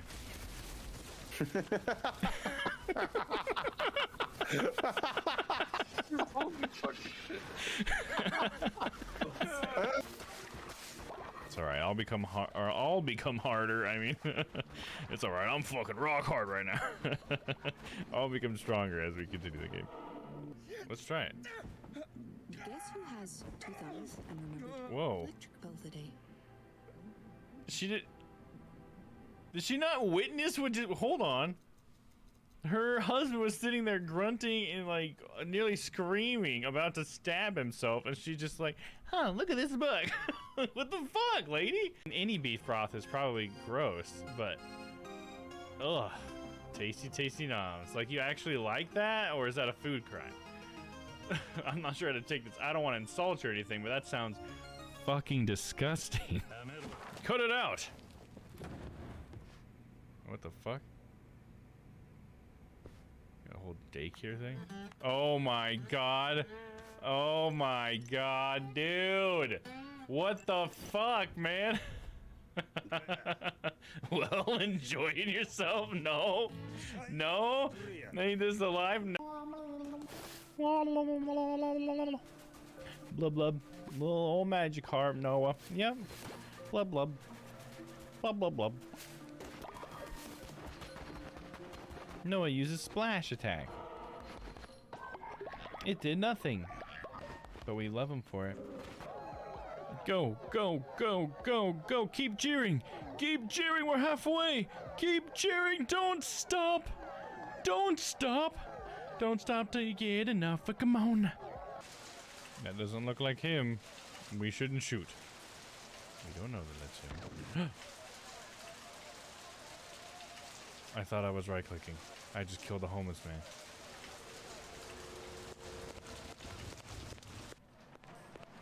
What's wrong? Snake!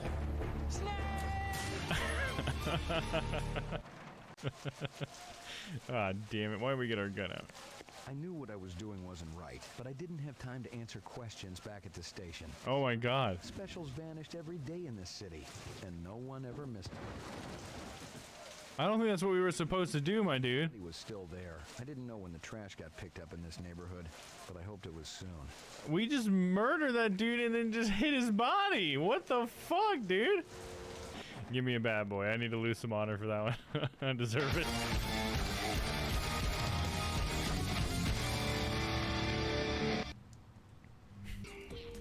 Come on, little guys. I am the captain of this ship. I am Milo Milodane. Melt in your mouth, not in your hand, sweet chocolate, melting in my mouth, so sweet, so divine. Bassmaster. Now I just feel like the ass master right now. Get a nice little double kayak. Yeah, dude. I'll paddle, you fish. Or we get these sick ass speedboats we're in right now. Oh, yeah. I don't think a speedboat would fit in this lake. Not in this lake. Pumpkin seed, I think. God damn little pumpkin Ooh. seed. Oh no, it's a freshwater drum. 13.5 inches. Oh damn. My god. That thing is 1.5 pounds. Holy hell. See you later. Dude. All right, here we go. I might finally win around. Oh, deeper.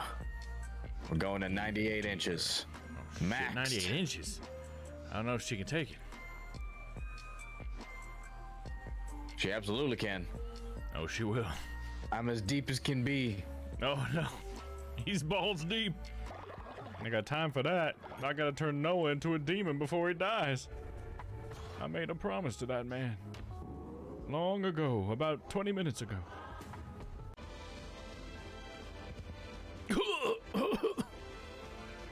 Don't worry, Kay. We'll be out of here soon. You two grab a hold of something. You better butter your biscuits, boys. They should be thrown in the airlock and injected. Remy, please, prepare for hypertravel. Calculating velocity, locating destination. If only I could play He Was a Good Man, I would. I would play it right now. Because he was a good man, a father, a brother, neighbor, and a friend. He was a good man. Yeah, hydrate. There we go, all the mail. Mail time, mail time, mail time. Here's the mail, it never fails. It makes me wanna wag my tail. When it comes, I wanna wail. Mail. Firing soul cannon in 3 seconds. 3, 2, 1, fire.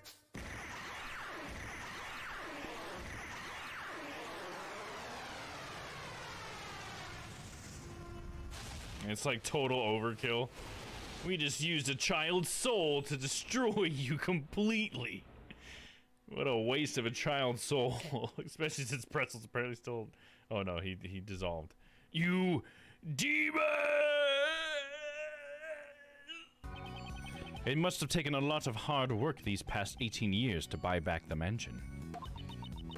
The place full of memories with Monsieur Master.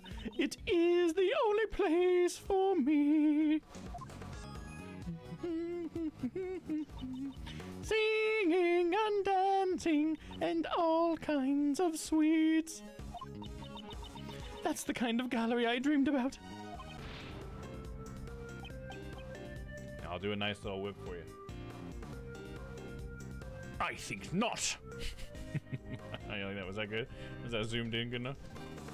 Oh, impossible! He has no son! What? Wow, way to take it all on her shoulders, dude. It's gonna hit me in the feels, dude. Will you ever forgive me? Come on, kids. Come on, you're gonna make old Uncle Cost cry. God damn it. Goddamn kids.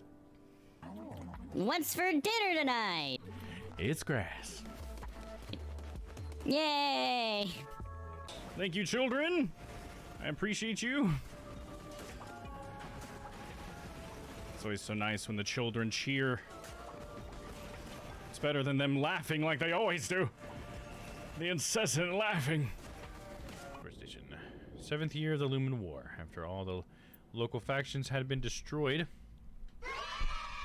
United Mining on eliminating the wait. There's a bunch of tiny me's. Oh shit, dude. Oh, come on, man. What, you just gonna keep me knocked out the whole time, dude? Alright, there we go. At least he broke it. What was that, a fucking 2x4 or a baguette? Alright. Alright, I'm back. Sorry about that little break we had there, but we're ready to continue. Alright. The audio's fine. Okay. It looks like it's not... it's not compressing the audio very much when I speak. Hello, hello, hello. There we go. Just gotta turn that ratio up, dude. Okay. Anyways, donate, said nothing. Very well. Bailiff, please put in a request for a DNA test with the forensic team. Yes, Your Honor. Or it's like, am I gonna actually be on the forensic team? That'd be kind of cool if she like got to forensics and then we're back to having gumshoe or something. Oh, hey, Shaggy. It will be some time before we have the results of the analysis. Until then, let's hear more from the witness.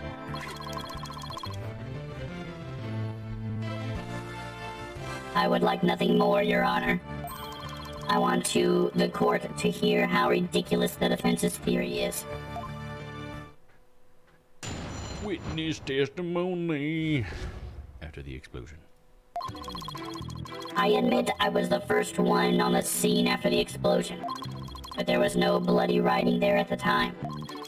Anyway, there is no way Detective Arm could have written it. She struck her head on rubble and died near the courtroom entrance. She was too far away from where the bloody message was found. Is that true?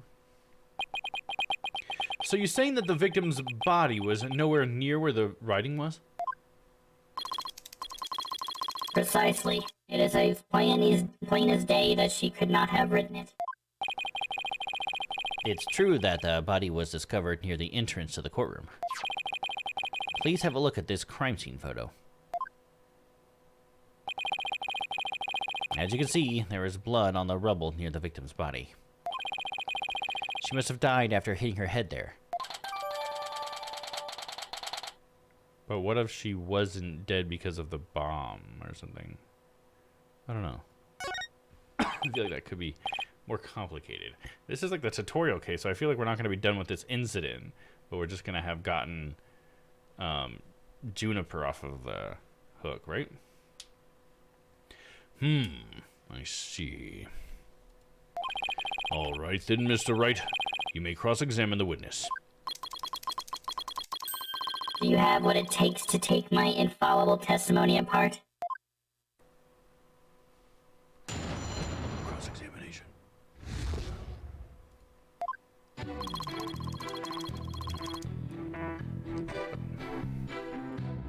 I admit I was the first one on the scene after the explosion. Why were you the first person on the scene? To secure the area. It is regulation for a bomb disposal specialist to enter first. In other words, you had the opportunity to alter the bloody writing then, didn't you? Well... Mr. Wright, please don't interrupt. Mr. Tonade is about to give a testimony that will show just how wrong your reasoning is. You're the one who just interrupted him, dude. Darn, I think he was just about to say something interesting too. When I went in and saw the aftermath, well, it was quite the disaster. But there was no bloody writing there at the time. You were able to tell this even with those goggles on? With these goggles, there is no way I could have missed something like that. I can see quite well with them. In fact, I can see every hair on your spiky head. Oh, you have a few grays, Mr. Wright. What? Poor Mr. Wright. You're always working so hard keeping our office together. Wait a minute. I don't have any gray hairs. Just kidding. I object to the witness's attempt to prematurely give me gray hair. Mr. Tonate, this court frowns upon untoward comments on a person's hair, or lack thereof. I'm sensing a great sorrow coming from the judge. My apologies, Your Honor. May I please continue my testimony? Anyway, there is no way that the detective arm could have written it.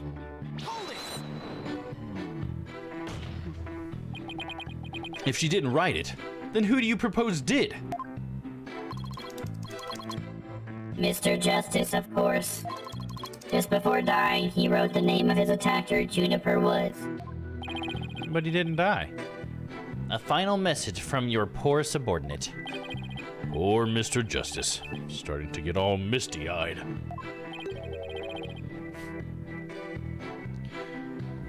Apollo is not dead, folks. So how could you be so sure it wasn't Detective Arm who wrote that message? It is very simple. She had struck her head on rubble and died near the courtroom entrance. Do you imagine she was thrown back by the force of the blast? A bomb can inflict damage not only from the explosion itself, but also substantial secondary damage from the blast wind. Detective Arm unfortunately hit her head on some rubble. It's stated in her autopsy report as well. Cause of death, trauma to back of head.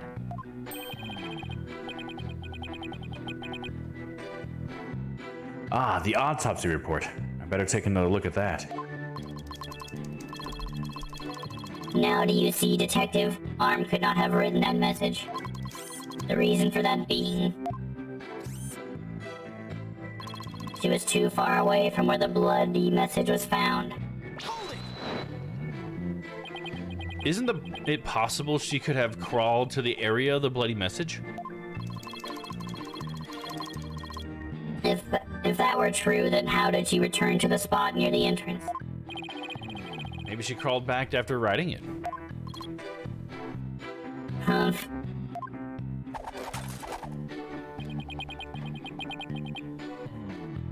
Hey, did this guy just humph me? Did he humph me? Would you like to get down on the floor and give us a demonstration of your theory? Huh? No, thank you. The victim's body and the writing are several yards away from each other. There's no way she could reach. Nope. Haven't heard from this thing. Quite the conundrum. So that means something is off somewhere. There must be a contradiction. Maybe the body was moved. But that doesn't explain how blood got onto the rubble.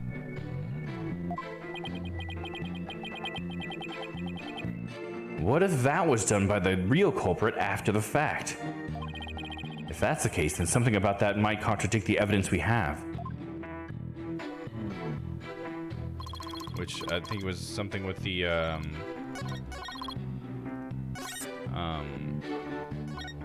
autopsy report, right? Cause of death, trauma to the back of the head caused by impact with a flat object. That's not flat, right? So I should present it here because we're looking at the photo. All right, let me do a save real quick.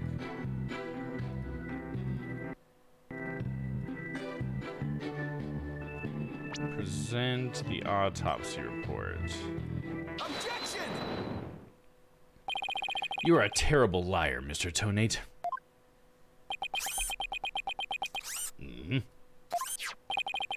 Take a look at this autopsy. Specifically, the part about Detective Arm's head injury. Cause of death, trauma to back of head caused by impact with a flat object. Yes, what about it? Now take a good look at the bloody piece of rubble. It's sharp and pointed.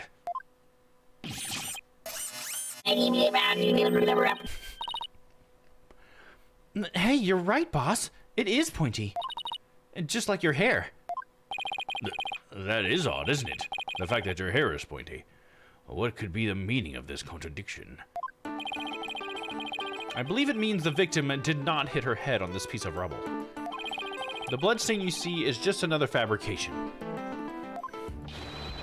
Its purpose is to mislead us into thinking the victim died near the courtroom entrance. Are you claiming the culprit moved the victim's body? That's exactly what I'm claiming. The victim hit her head at some other location, most likely on the floor or some other flat surface. And this location was somewhere near where the bloody writing was found. In that case, she definitely could have written the message. I mean, we're gonna get the DNA results, which will really definitely tell us, right? Your Honor, I have the result of the bloodstain analysis. Perfect. Ah, very good timing. Let's take a look. According to the report, the message was written in Detective Arm's blood. And as the defense claims, only the parts of the message that were added afterwards were written in Mr. Justice's blood. It would appear that the defendant's assertion is correct after all. Hell yeah, it is. You kidding me, dog? Yes, you did it. You were right, boss.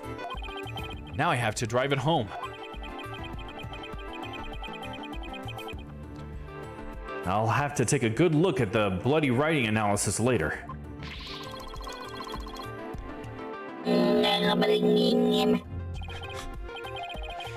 Mr. Tonate, it is now apparent that you have told several lies to this court. I hope you have some sort of explanation for yourself, or you might be going to prison for a long time.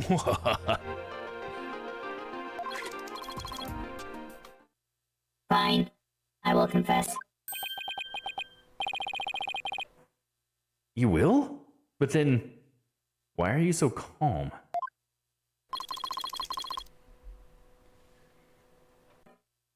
This time I will tell the truth.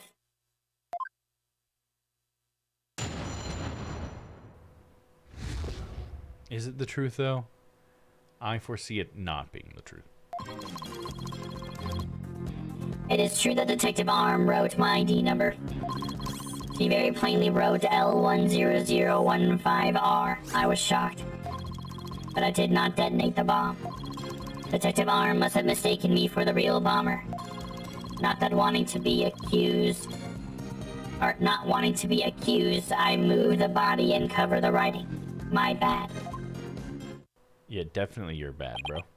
I see. So it is your assertion that you merely moved the body. Is that it? That is correct. I did not kill Detective Arm.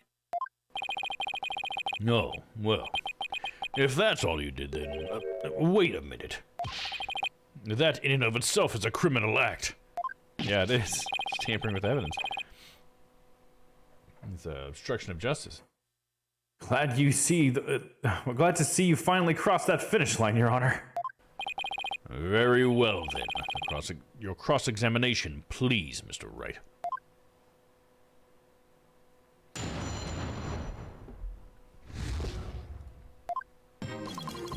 It is true that Detective Arm wrote my ID number.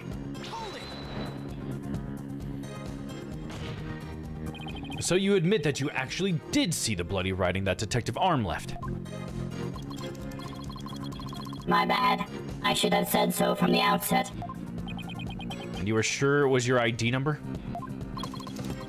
I am sure it was definitely my ID number. That number was assigned exclusively to me by the police department. The number is assigned to my goggles as well. So those funky things were provided by the police department? Although these are special goggles customized by me personally. Speaking of personalized, these sunglasses of mine are custom made as well. They were specially created to be particularly dark and shiny. Speaking of special, my gavel is made of mahogany and was custom made as well. It was specially created to make a particularly loud, resonating sound. Do you hear it? Clack, clack, clack. I wish I had something to brag about. We could always show them our attorney badge. Be all of that as it may, I just want to reconfirm you saw the bloody writing, clearly. And that it was your ID number. That is correct. My ID number was written in blood on the floor. She very plainly wrote L10015R. I was shocked. L10015R. And it was written under the bomb, and it was written after the bomb went off in the courtroom. Correct.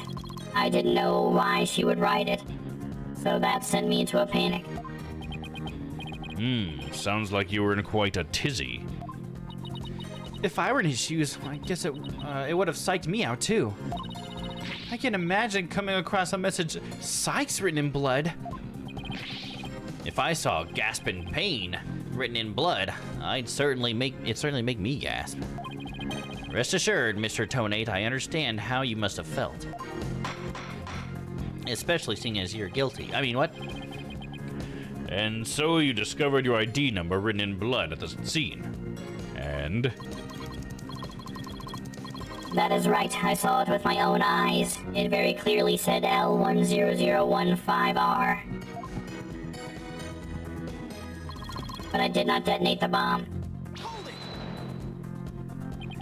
Didn't you? The victim may have had special knowledge of who the bomber was.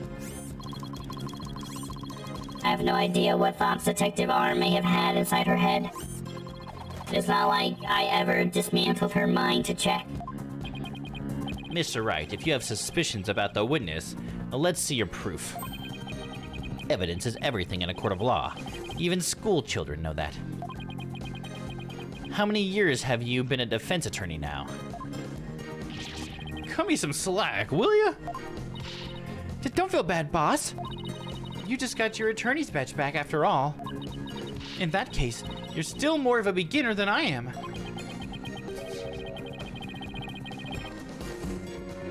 Suppose I should be thankful you're not a licensed psychologist. Mr. Tonate, please continue with your testimony.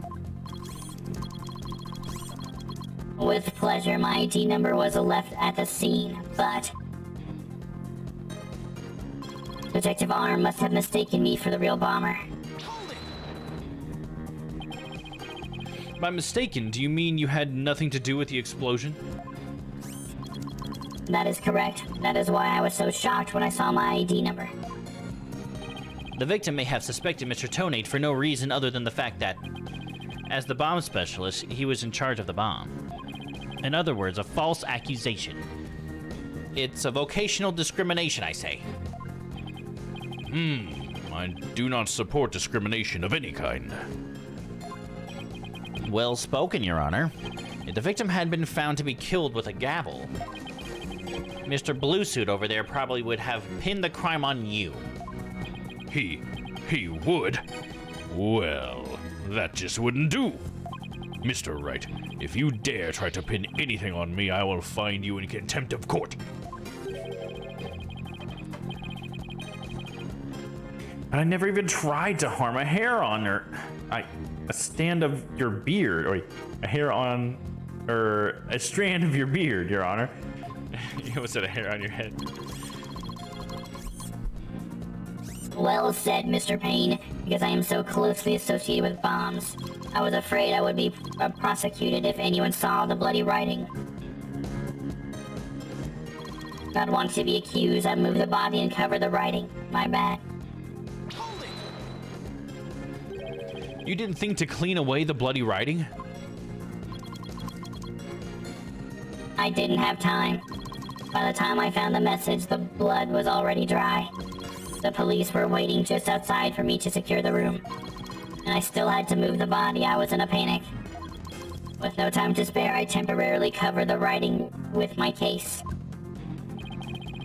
Didn't you think the police would find it during their investigation? Regulation stipulates only specialists may touch transport cases. Because of the danger, you see. I thought I would clean up the writing once they were finished. My bad. My bad? Does he really think that will just magically smooth everything over? This guy is something else. And I don't believe Detective Arm's dying message was just some mistake. He won't wriggle out of this that easily. What did Mr. Tonate see when he first discovered the bloody writing? Oh shit, was I an android before that? What did Mr. Tonate see when he first discovered the bloody writing? There has to be a contradiction hidden in his testimony somewhere.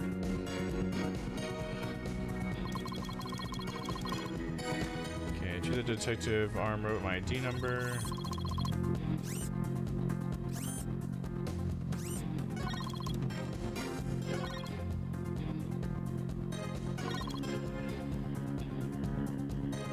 Okay, let's look at the court record. Newest pieces of evidence. Okay, must have something. Blood writing analysis. A report that proves that the writing was done in Detective Arm's blood. That doesn't really help us. What's the other thing here?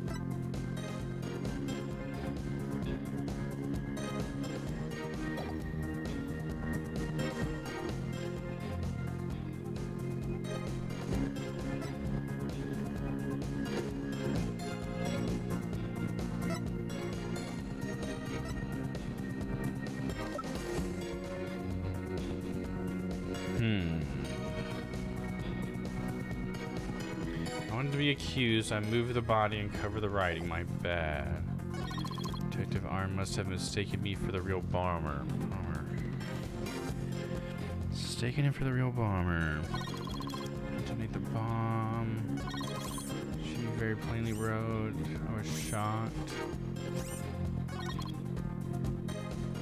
Is it that, like, it wasn't very plain or something? I don't know. This one's really hard, dude. Like, these are just not obvious on this one, dude. The last game felt like it was a lot easier.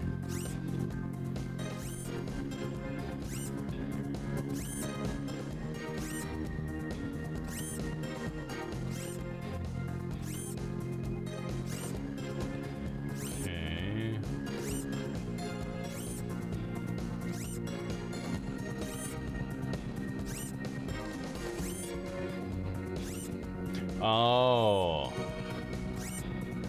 I didn't even think about that.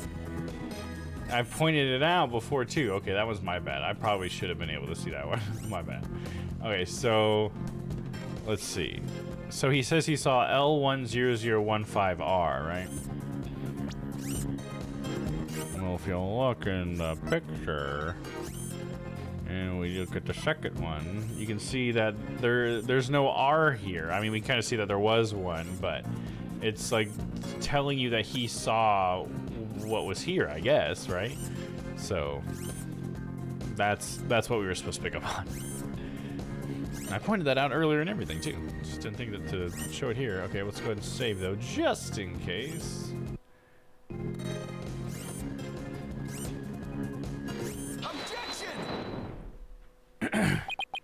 I just want to make doubly sure that L10015R is really what you saw written in blood.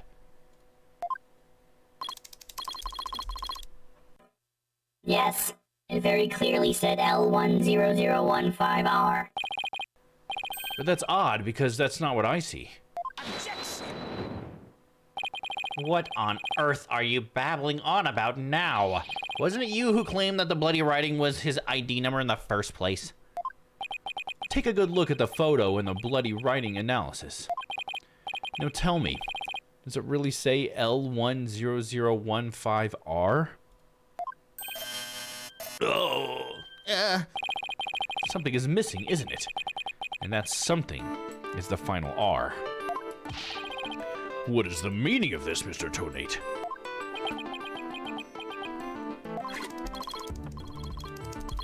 Oh, damn it. Accidentally hit the other button. Oh, right. Now I remember. There was no R on the end. It was just a slip of the finger. My bad. Come back, my beautiful contradiction. Mr. Wright, I'm not so sure it was just a simple slip of the finger. You have something for me, Athena? I sense that he's extremely agitated, almost panicked. Huh, it's so subtle. Can you really tell? It's you know what? His poker face is so strong. I had no idea. He does look pretty flustered. Well, Mr. Wright, it appears it was nothing more than a mere mistake. I don't know. Did he really just make a typo? What about that R? Did Mr. Tonate really see it? He thought he saw an R. He actually saw it. I would think he would actually have seen it. But let's see.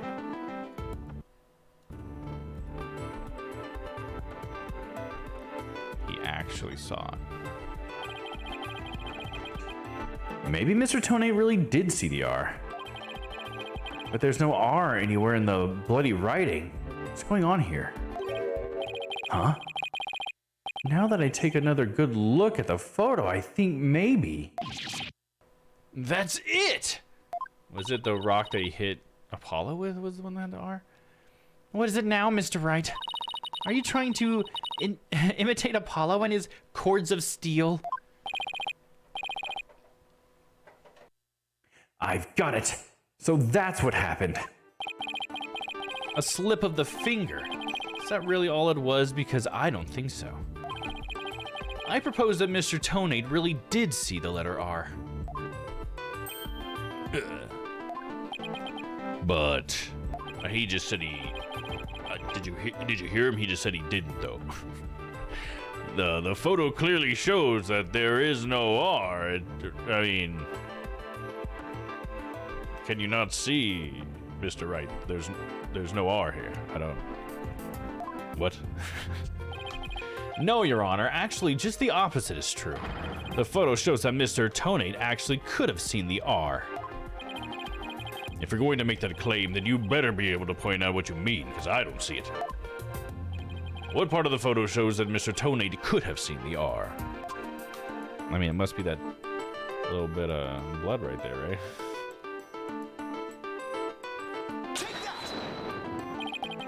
Please look here to the right of the 5. Do you see a little bit of red? Oh, I see it. Just on the edge of where that floor is broken up. That's the R that Mr. Tonate saw. It's true that the witness wears some very, very odd goggles. But that doesn't mean his eyesight is bad, nor his brain power. What part of that little smudge looks like an R to you? But what Mr. Tonate saw wasn't that little smudge. There was a whole and complete R written there, before the floor was damaged by the explosion. Oh, well, that explains... Huh? Yeah, why? So we're saying that she had written it before the explosion happened? So is it that, like, he hit her and then caused the explosion while everybody was, like, running out or something? That's weird. Okay. Things just got a little more interesting, sounds like. Care to explain what you mean? Because you just proposed that everything happened in the exact opposite order. Yup, because that's the way it really went down. The timing of when the R was written turns everything about this case around. Now then, if the floor was damaged by the explosion, when was the message written? I mean, it must have been before the explosion. Right? I mean, doesn't that seem obvious? Before the explosion. With the bloody message running off the edge of the damaged floor like that, we can only conclude that it was written before the explosion. But that's ridiculous. If that were true, it overturns your own premise. That's right, it does. In fact, it turns everything upside down. The victim was not killed by the explosion in the courtroom. She was killed before the explosion ever occurred.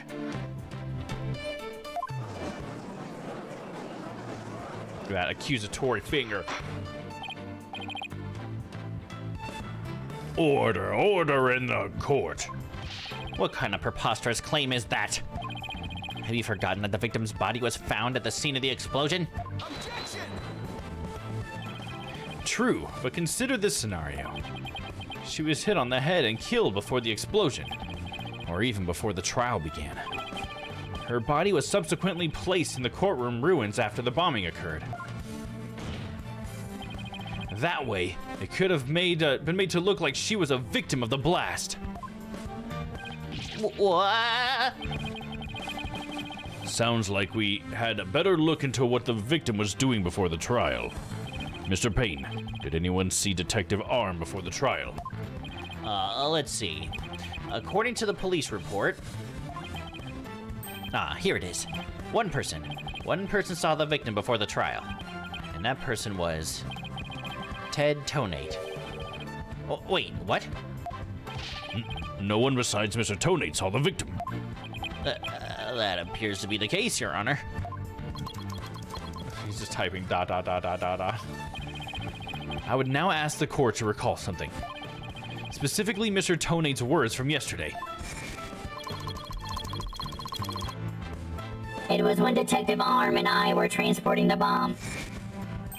Oh, my. Mr. Tonate, just before the trial, you were with the victim.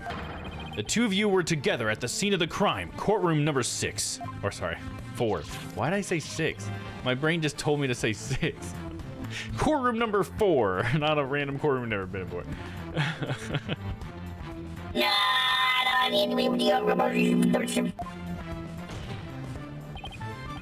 Your Honor, the defense requests new testimony from Mr. Tonate.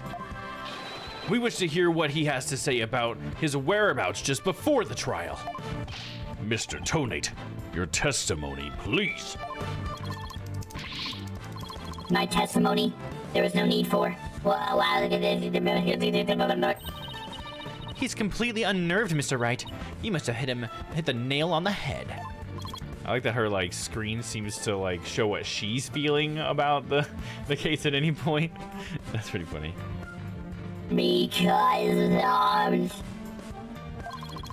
all I did was transport the bomb to the courtroom.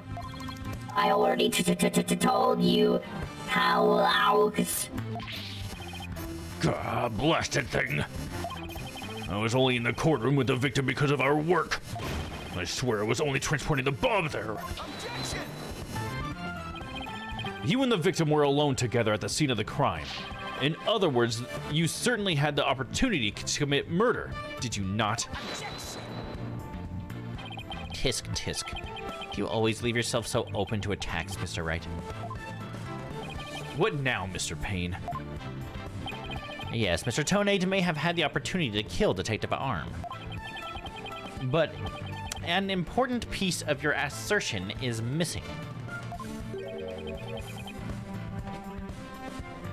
What important piece? The murder weapon. What you claim was used to kill the victim. Mr. Payne has a point. Even if Mr. Tonate had the chance without a weapon, we can't accuse him of a crime. Well, Mr. Tonate? Yes, that's right. I didn't have any sort of thing that could be used as a murder weapon on me. I couldn't possibly have killed Detective Arm. Did he really have nothing he could use as a murder weapon? What is it, Athena? Just looking over the victim's autopsy report. I'm hoping there is something in here that can point us to the right direction. Well, it does say that she died from trauma to the back of the head with a flat object. Yeah, and to inflict that specific kind of injury, all you would need is a flat surface, right? A heavy, blunt object with a flat surface could definitely be our murder weapon. Which could be the bomb itself, right? Like he hit her with a bomb. And is that why the bomb's gonna be cracked? Because he hit her in the back of the head with a bomb? That's gonna be a flat surface. And it blew up, so that would be like a good murder weapon because then it no longer exists in any like investigatable way or form. Well, Mr. Wright, can you indicate for the court what was used to kill Detective Arm? I believe I can. Believe being the key word here. You can? Then please do so now. What did Mr. Tonate have that could have been used as the murder weapon? Let's do a little gummy save here. He had the bomb itself. I'm gonna try this.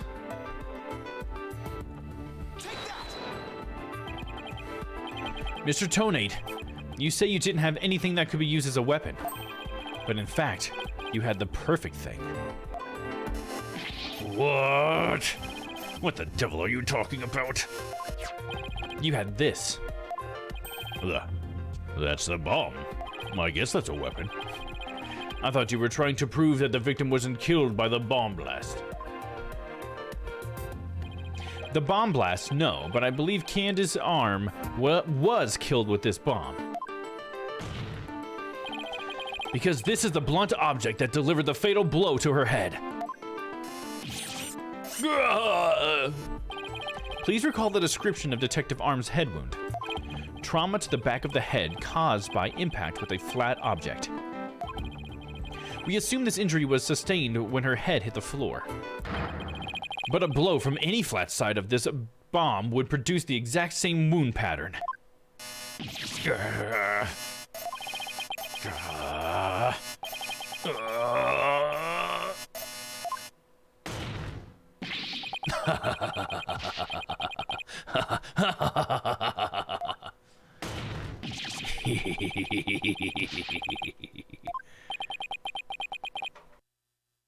What's with him?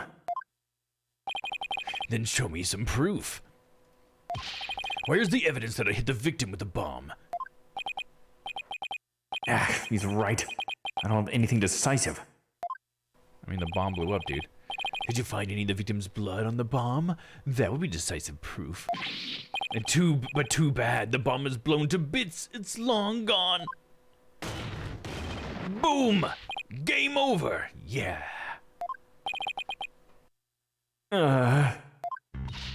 Mr. Wright, is there really nothing on the bomb in the photo? Here's a crack. I don't see any blood or anything. Wait, the timer display's a little broken there. Exactly. I was trying to point that out way earlier. Maybe it broke when it made contact with Detective Arm's head. That's definitely a distinct possibility. But unless we find a fragment with the victim's blood on it, it's not going to count. I guess you're right. Is that what Apollo found or something? By setting off the bomb, Tony managed to obliterate all traces of the murder weapon. What in the world do I do now? Times like this, I gotta change gears and look at things in a different way. Instead of looking for the things he wasn't able to hide, I should be looking for a way to expose the things that he did hide. Ted Tonade murdered Detective Arm before the trial started. Then he placed her body in the courtroom after the bomb went off, which means there was something he needed to keep hidden until then. I think I have just the thing. Time to present the photo that shows exactly what Mr. Tonate had to hide. To present the photo that shows exactly what he had to hide. The photo that shows what he had to hide. The missing remote switch? I mean, somebody hit it, right? I'll try it. It's a piece of evidence we've not used yet. Alright, we're trying it. Your Honor, please take a look at this. Oh, fuck. I fucked it up. It's not that. The fact that Mr. Tonate hid this makes decisive evidence for my case. It's too generic, dude. I'm not sure I really understand what you mean by that, Mr. Wright. I'm not sure either, Your Honor. Damn it. Emulation.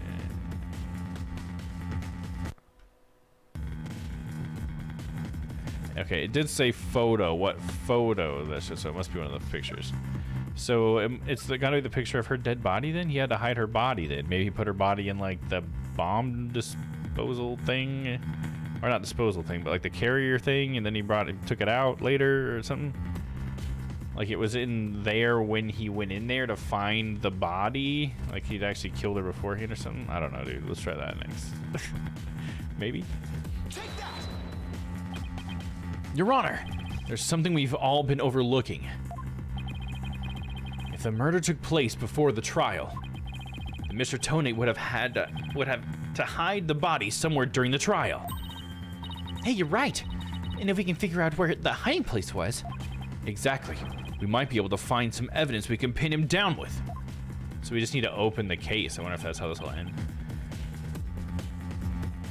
So where could Mr. Tonate have hidden the body during the trial? Okay, do another little scum save. Bomb transport case, gotta be it. Boom. Take that. Get fucking dunked on, bro.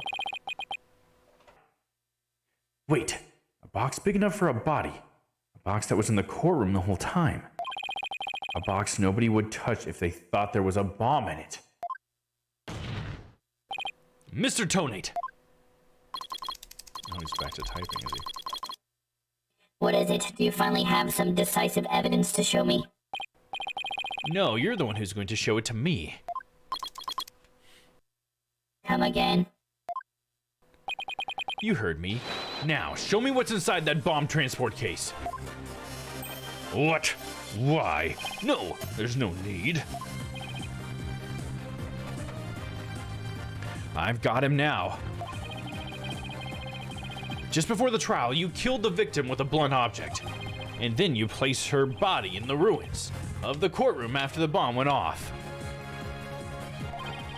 Clearly, you were trying to make it look like she died in the explosion. But where was the body hidden during the trial?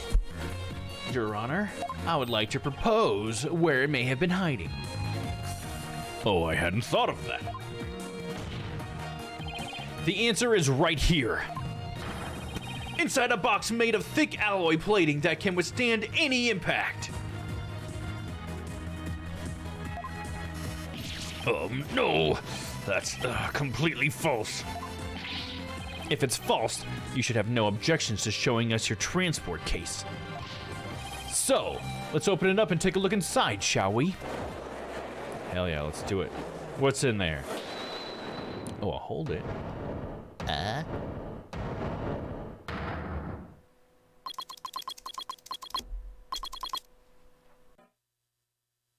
Let's not.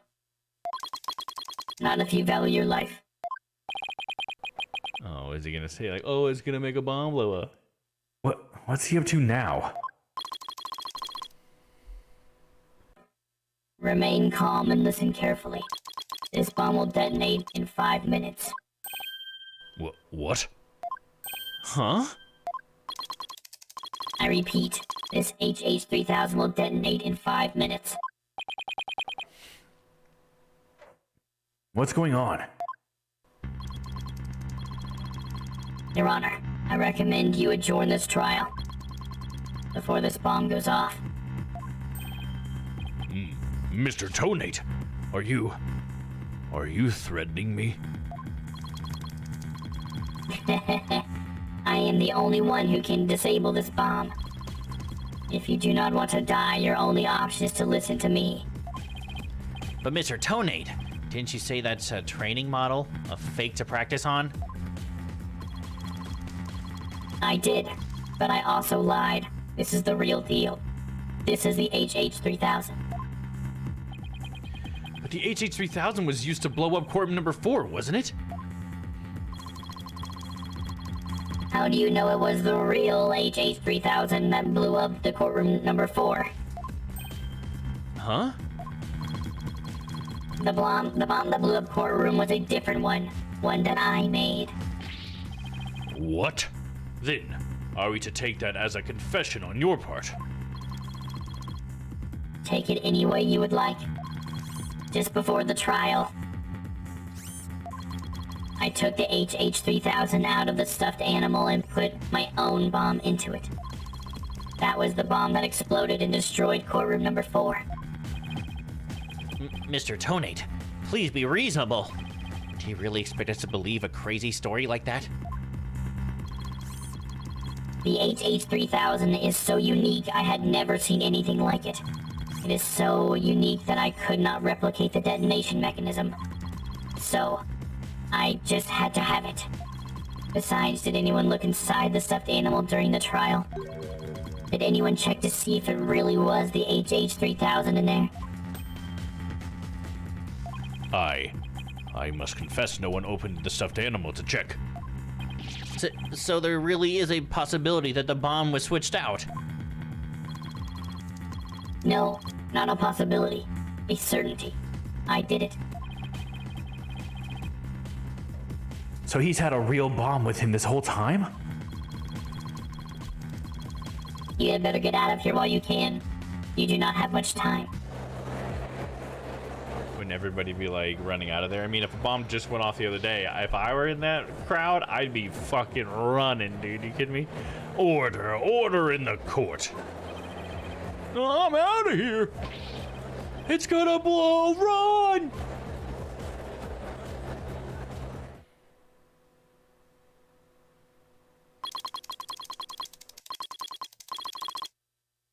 You four are still here. Well, aren't you brave? It just wouldn't do for the judge presiding over the court to run. at that horrible explosion the other day. The judge looks like he's about to book it for the nearest exit any second. And Mr. Payne. That is. And he's off. Mr. Wright, what do we do? I'd be pretty pathetic to run now, or it'd be pretty pathetic, wouldn't it? But the bomb might really go off. Only 3 more minutes, folks. Is that bomb really the HH-3000? What should I do? Run like a yellow-bellied chicken or stand my ground? I guess we'll stand our ground. It's a stand your ground state. I can't run now. Well, it's been fun, but I will be going now. With my dear HH-3000, naturally. Oh, and by the way, I would advise against having me followed. Even with no remote switch, this bomb can still be triggered manually. If I think I'm being followed, I will detonate it on the spot. Farewell. Like, kill yourself too, dude? Like, I mean... Oh, hold it. Nice. You're not going anywhere, Ted Tonate. Oh. Your Honor, there is no reason to be afraid. That bomb is a fake. I know because I play poker. Are you sure, Mr. Wright?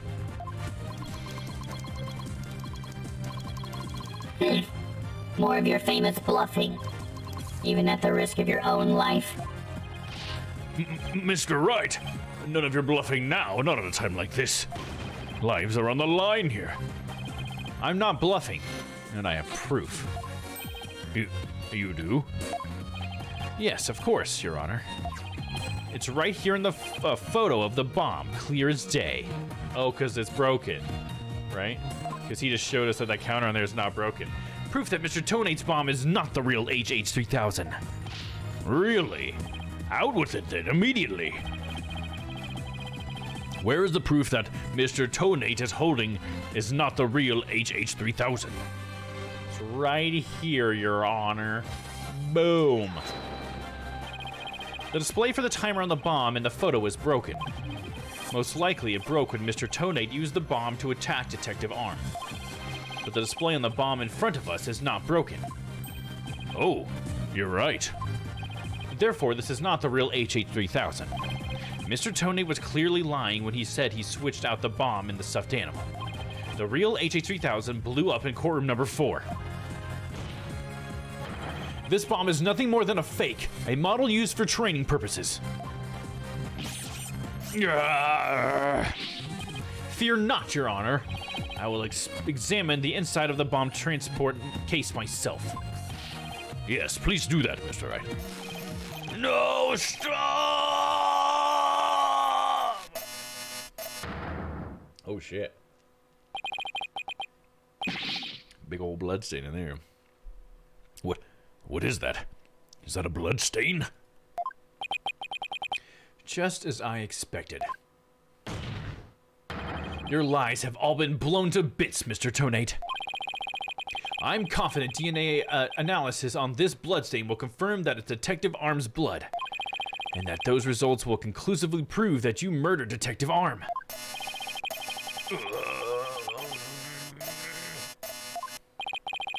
How about it, Mr. Tonate? Think you can dismantle this decisive evidence?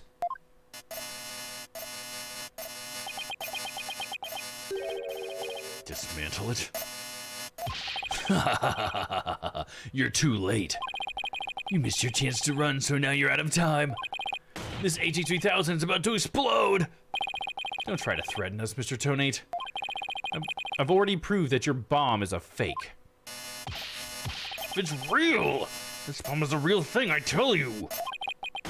It's real! Ha ha ha ha ha ha ha. Jeez, dude. Mad Bomber, party of one. There's no time left. It's gonna blow. I have to disarm it. I have to take it apart. I can dismantle anything. I can take apart evidence. I can take apart bombs. I can dismantle it all. Dismantle, dismantle, dismantle, dismantle, dismantle. I'm not gonna make it.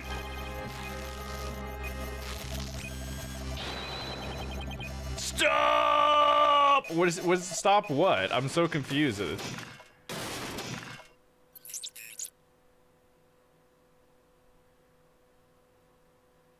I don't even understand, like, he's like going back and forth on this shit. Like, did you not wanna...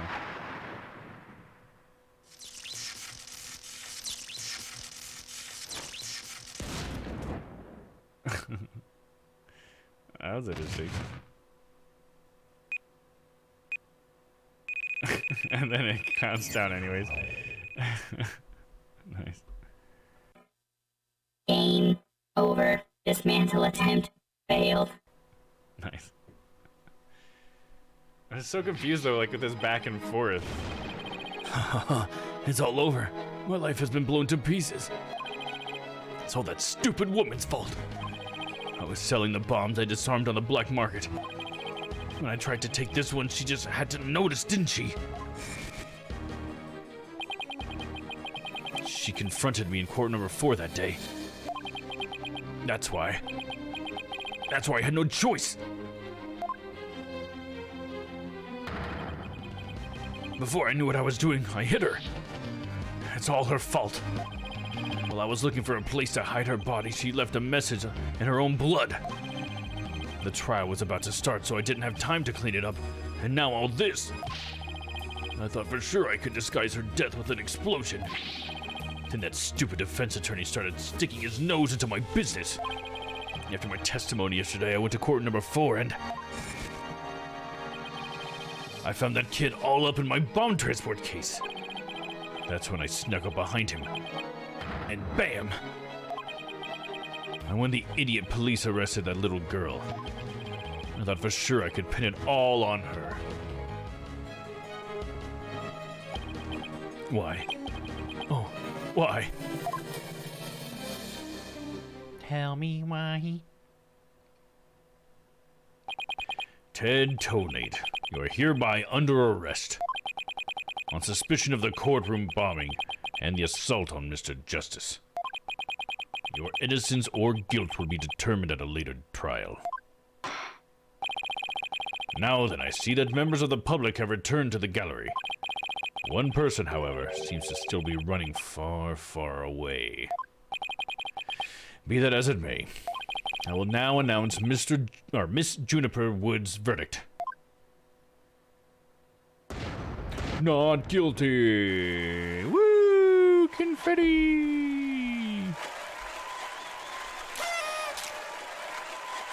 Yay! I like how they keep showing Payne's desk. And he's gone. He ain't coming back, dude. Court is adjourned.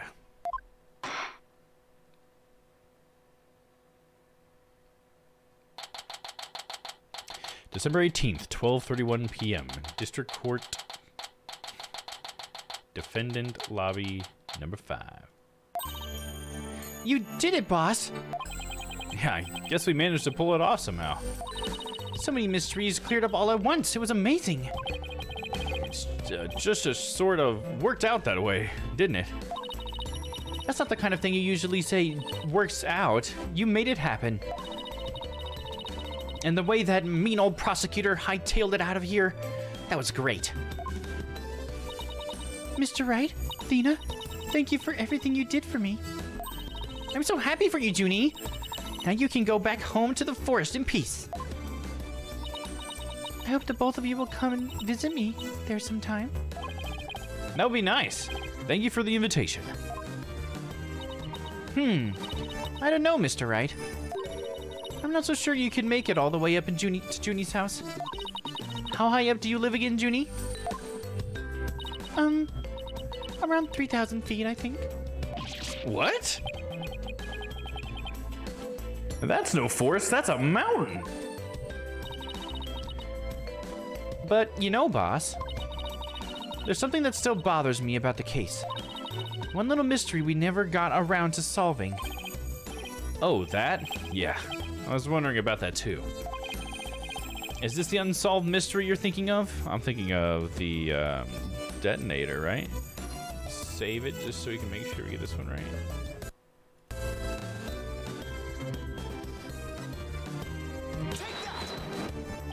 The remote switch, right?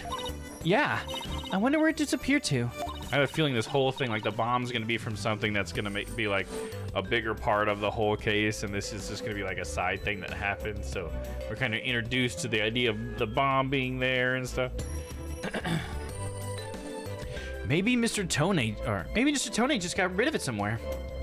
Because I'm thinking like it would be interesting to see how Juniper got involved, because it's like she just seems like some random sweet girl. It's like just because her fingerprints were on this fucking teddy bear thing, like that was weird. You know? Yeah, it is a pretty big thing to leave unsolved, though. Well, let's leave it up to the police to find. For now, we should be celebrating our not guilty verdict. Celebrating our guilty verdict. I guess you're right. Hey, I know. Junie, shall we report the good news? You know, to that certain someone. Okay. Huh? Her grandmother? No, silly, to Apollo. Oh, right. Well, why don't we all go to the hospital together to see him? Great idea. I bet he's bored out of his mind. Okay. And so, the courtroom bombing case came to a close. The next trial was just over the horizon. There's never a dull moment with so many lawyers in the office, that's for sure.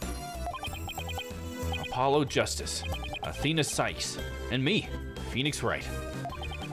Between the three of us, there's no case we can't solve. When our powers combine, we're an unstoppable team. At least, that's what I believed.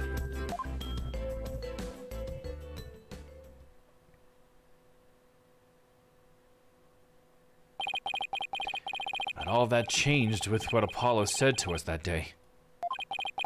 It was something that would put my faith in us to the ultimate test. Date, question mark, time, question mark. Right, anything, agency? Oh man, so wait. Is it just automatically put us in the next episode or what? What's going on here?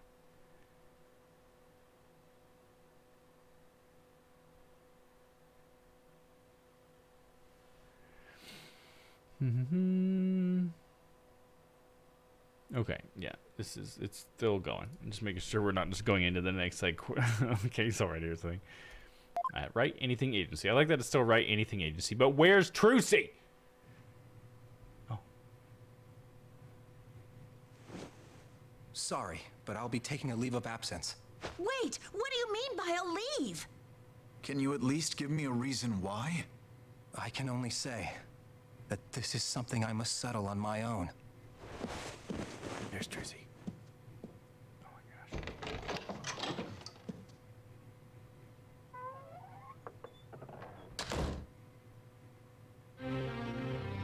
I like that I have similar voices for Apollo and Phoenix, and so does this.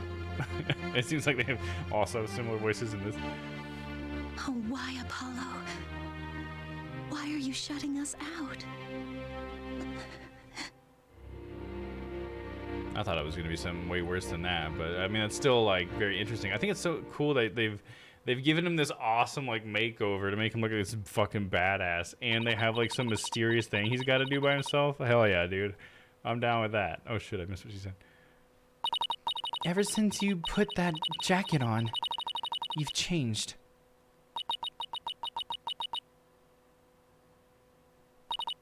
And now, for whatever reason, all my mind keeps doing is returning to the day I first met you.